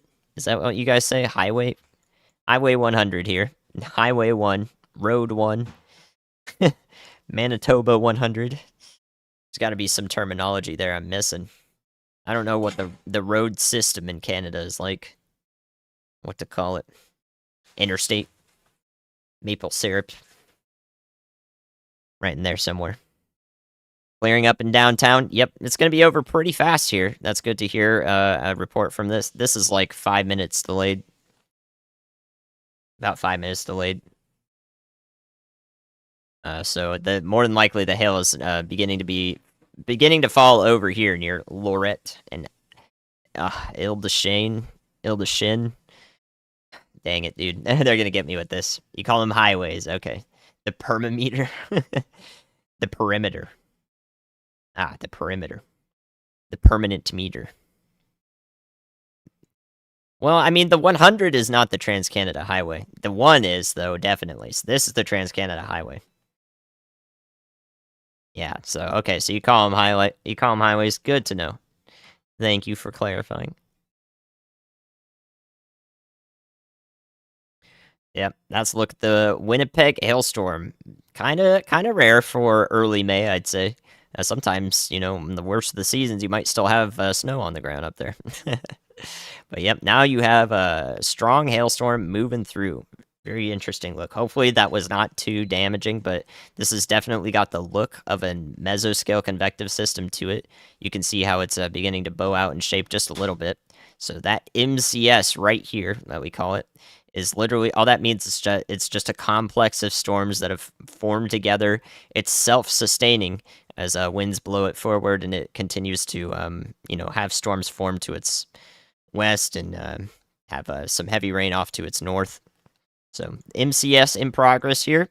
And that means that it's probably going to persist for quite some time down this direction as it aims towards maybe International Falls down the line. Into the nighttime hours, it should probably lose most of its intensity. But yeah, you can see in this environment out ahead of it, we have all these hailstorms forming in northeast North Dakota too. So now all of these northern plains areas into the Canadian prairies are getting in on it. All right, now let's go look at the expiration of our Louisiana tornado warning. So this is now expired. This is previously tornado warned. Right here near Junction City and Lilly in Union Parish. That's what it looked like. Very brief attempt at something there, and now it's just garbage. There's nothing left of this thing here, so boop, we close this radar. Nothing left to it there. You have to... yeah, thank you for clicking the like button. If you guys enjoyed this stream so far, definitely consider subbing to the channel. We're going to be back on tomorrow for more tornado coverage. Tomorrow, potentially a more significant tornado event in parts of the Central Plains. Central Plains, it's May. What a classic setup. So yeah, we're almost seeing the end of today's event, I think. It's good that today was not expected to be a longer stream too. But we have a couple of more tornado warnings to look at here, to watch for. We could have another one down here near Grainfield as well, south of Hoxie in Sheridan County. So this one is probably the next concerning area that could be our next warning. Again, we see the supercells look like this, as opposed to, you know, our classic ones that kind of look like something like this. Now they look more like a boot. So they got this boot shape to them, and they're moving off to the north. And this is because we have winds at the surface from the east and winds aloft from the south, whereas usually it's winds at the surface from the south and winds aloft from the west or so. So now the storms are moving north, and the winds are funneling in from the east, and that's why that new severe thunderstorm warning goes off to the north like this. There you go. This tornado warning up here might be continued. It's just a bunch of broad rotation now. So you can see how it's kind of spread out in a line of reds and greens here. There's no tight area of circulation in here, but we could get weak tornadoes. So they might continue that. Down here is one more attempt, I think, at what could become a tighter circulation. So we'll see what this one down here closer to I-70 does. And again, that's in south central Sheridan County. Thank you, Heather, for the support.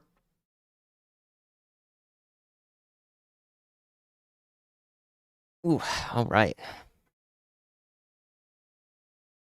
So yeah, one last breath of the bookend vortex here, west of Sterling.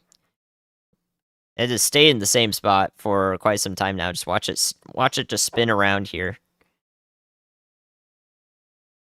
West of Sterling here. Very interesting look at the progression of this storm. Staying mostly in the same spot right in this area. Yep, you can see it spinning on the left side. See that storm spinning just like that right in the center there. So if there were a tornado in Colorado, it would be up here. Up here, more than likely. Anywhere else, I don't know how you'd get a tornado anywhere else. Good luck. So if Reed has one, he definitely went up this direction. And he's smart. Reed is smart enough, experienced enough to chase bookends like that. I wouldn't doubt it. I wouldn't doubt it. Louisiana, that warning expired. It is disorganized now. Very much less of a threat.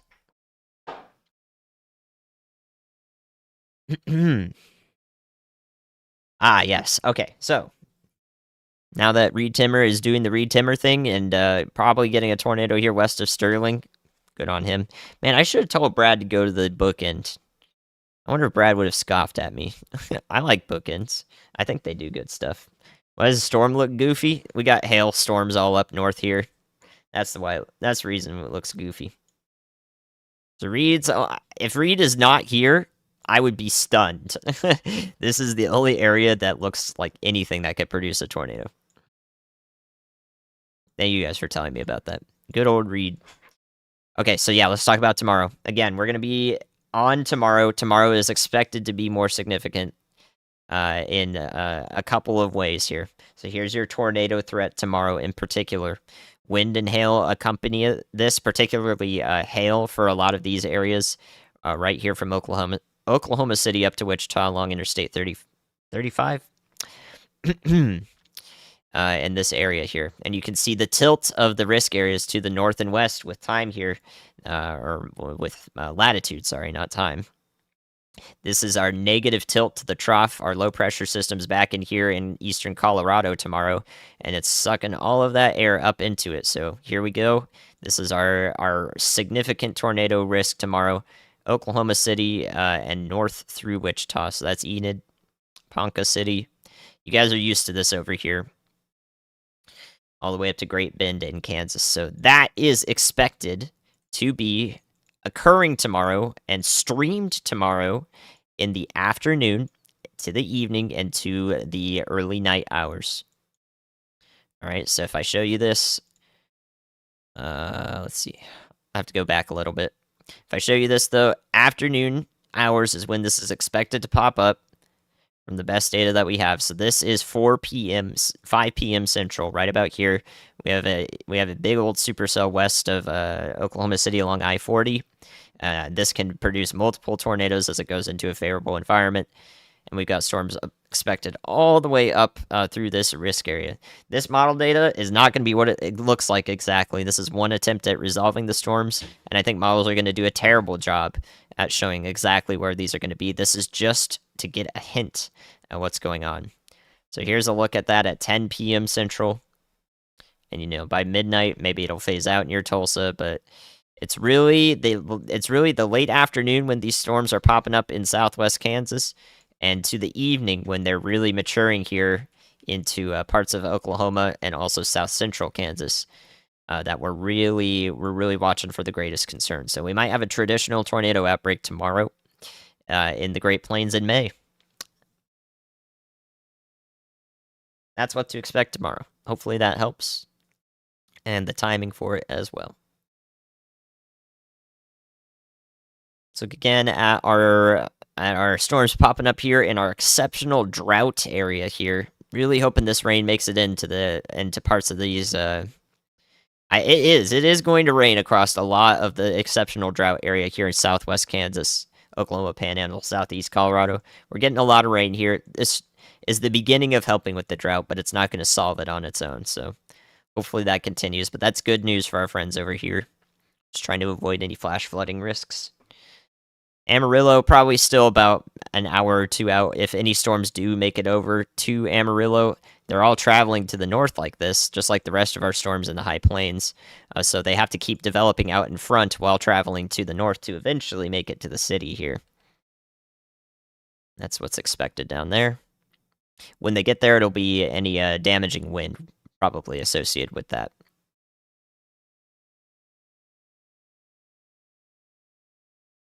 Hey, looking in northwest Kansas still, right in Sheridan County.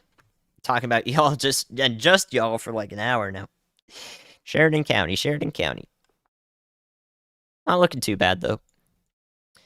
Again, I'm not sure if this warning will be allowed to expire because it's got broad rotation right in here and nothing really tight, nothing really specific here. And the same is true for the storm up here, east of Oberlin. Nothing is really, nothing really specifically tornadic occurring here. This one down south near I-70 is not really organized well either. So, it's looking good. It's looking good. Wait until our last warnings expire here to see if we have anything more to cover. Yes, I think Ryan will be live for tomorrow. Actually, I know that. I know Ryan will be live tomorrow. Why? Because he told me. Because he's told all of us. So yes, you can expect a Ryan stream tomorrow. And we'll see the plans for me, what I'll do with tomorrow's stream. I'm not sure yet how it's going to go, but right now we have a dual live stream planned, so we'll see how it transpires. There we go. That's the word I'm looking for. A lot of different hats, yeah. Builds and maintains its own highway network. Gotcha. And the Transcanada goes by different numbers in each province. Good to know. Happy to cover y'all up there. Nope, Northeast Arkansas is not severe. Not too severe, at least. Not expected to be anything that we need to cover. It's really just down into Louisiana that there's a marginal risk and just a little bit of some heavy rain with those storms. When am I going chasing? In 3 days for 2 weeks. Although, I'm not going to be chasing much of anything with that ridge in place. In fact, I'm not going to chase much of anything except just talking to other people.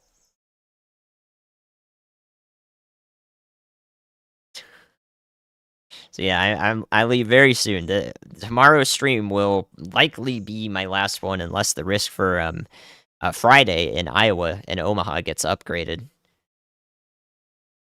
More than likely will be my last one before I'm on vacation. Meteorologists have to take vacations too. Yeah, happy to help with Manitoba. Definitely send it along to my Twitter. If you guys are interested, and you have Hale to share up there. You have Hale pictures. You can send it to my Twitter here. I'm going to post it in the chat whenever you hear this message. It's probably a little bit after when it's in the chat, but you'll see me with the check mark.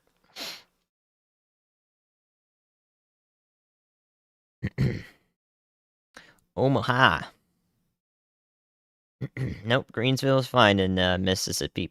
Greenville. You don't think Winnipeg has sirens? Do they not test them? I feel like if they had them, they would do tests, kind of like what we do down here in the States. No reason to scare you. I'm not scaring you with anything. I'm just telling you how it is. Plain words.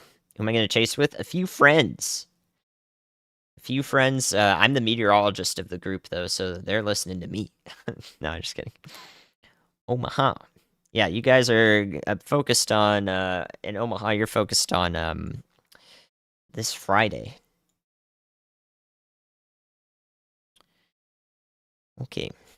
So let's look at Colorado one more time here. No more tornado warning. All expired here. We are almost done with tornado warnings. Almost done. Brad Arnold and Chris Hall are driving to Oklahoma now. They are going to Kansas and Oklahoma for tomorrow's risk. That is their next plan. They're probably going to stop halfway along for a hotel. And then they're chasing there for sure. I know both of them will be.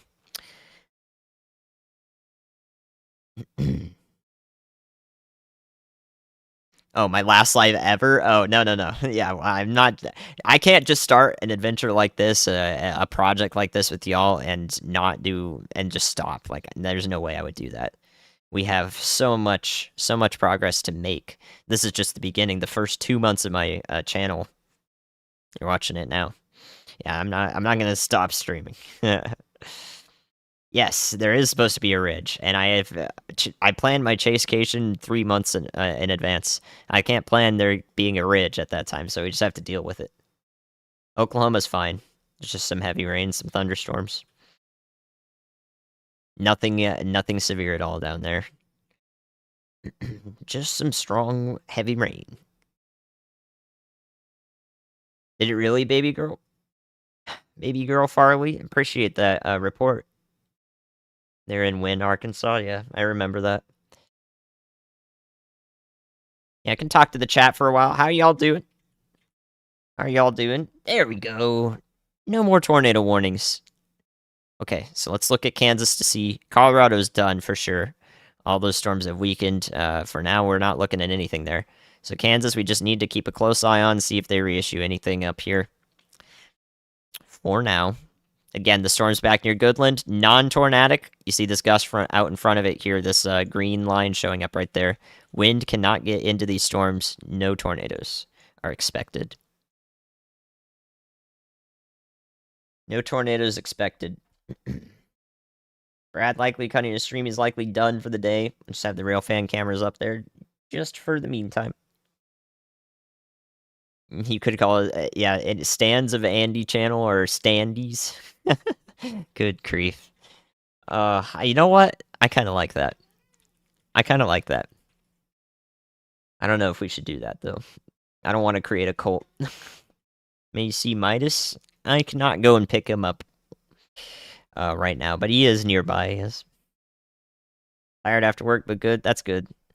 It's also going to be tonight. Not too bad. Actually, courtesy of the orange cat himself, you may see Midas. Oh, but you're so chunky. Okay, come here. Alright, we do have a Midas kitty sighting. There he is. What's up? You want to tell him, don't be scared, be prepared? Do you have anything to say to the audience? This is Mr. Midas Kitty. There we go. Really, Trent? I'll have to take a look at that. Looking in Goodland right now. Yep, non-tornadic storms there, Zachary. Thanks for the support. You're a standee, Jared. Fair enough. Chunky kitty. Oh, yeah. All right, there you go. The weather cat. Rain in eastern Arkansas? Probably, yeah, but nothing more than that. Not too much more. Isn't that Carly's cat? Not quite, but they are distant brethren, I would say. Distant brethren.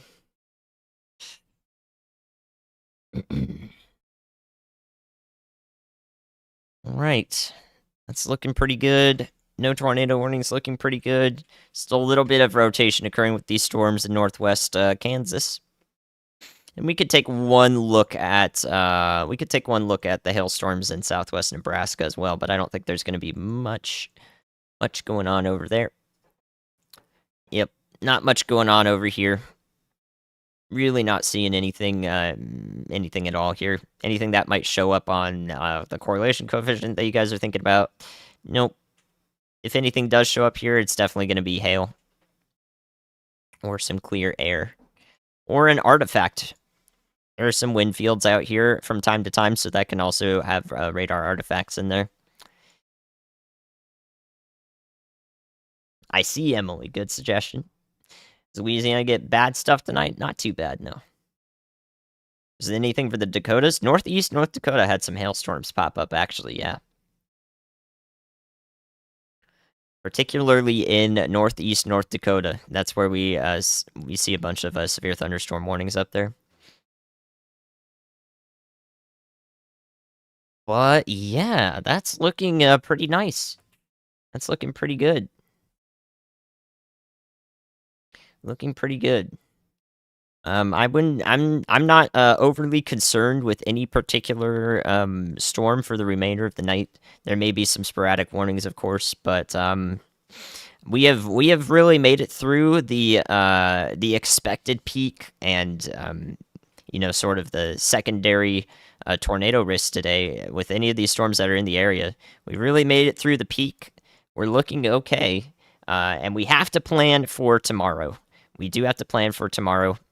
That's going to be important to prepare for because there will be a Ryan Hall stream tomorrow. There will be probably an Andy stream tomorrow as well.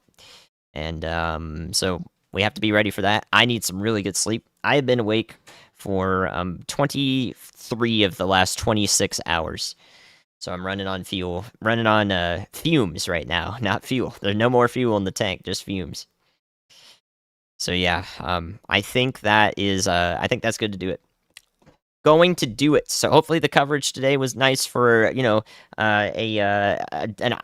tornado threat that doesn't affect too many people in these areas. We're still gonna get those hailstorms coming through just like that for Kimball there in Nebraska. But yeah, I think it was nice to stream a rare risk today in the high plains, eastern Colorado. Like you guys don't see that too often. You'll hear storm chasers say the last time was like 3 and 5 years ago, so it's been a little while since we've had something happen here. We did stream a tornado today for Brad and Chris. We had a couple of confirmed warnings. We had softball size hail again, a big surprise there. And that is the summary for what has occurred today. Now, looking ahead, please be aware of tomorrow. Let people know, pass along the word. Be prepared to watch that stream if you'd like and need the information from that. A lot to learn tomorrow. I will be focused on the radar tomorrow, doing my job as the meteorologist in the Y'all Squad team here. And Ryan will be doing the public perception more than anything. So I'm going to do the interactivity tomorrow where I change his lights. I talk to him, so it's going to be one of those days, I think, is what we're planning. So if you like the interactivity element, be here for that. And make sure you sub to the channel so you don't miss it. Turn on those notifications so you don't miss it. Or follow on Twitter so you don't miss it. Thank you, Phil, for the support.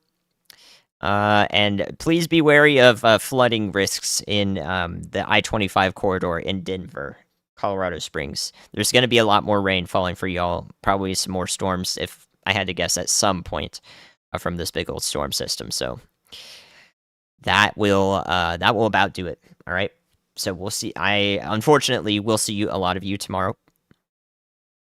And until then, get some good sleep and treat yourselves. You deserve it. Thanks for joining me and being a weather weenie of your own here in the High Plains. Okay.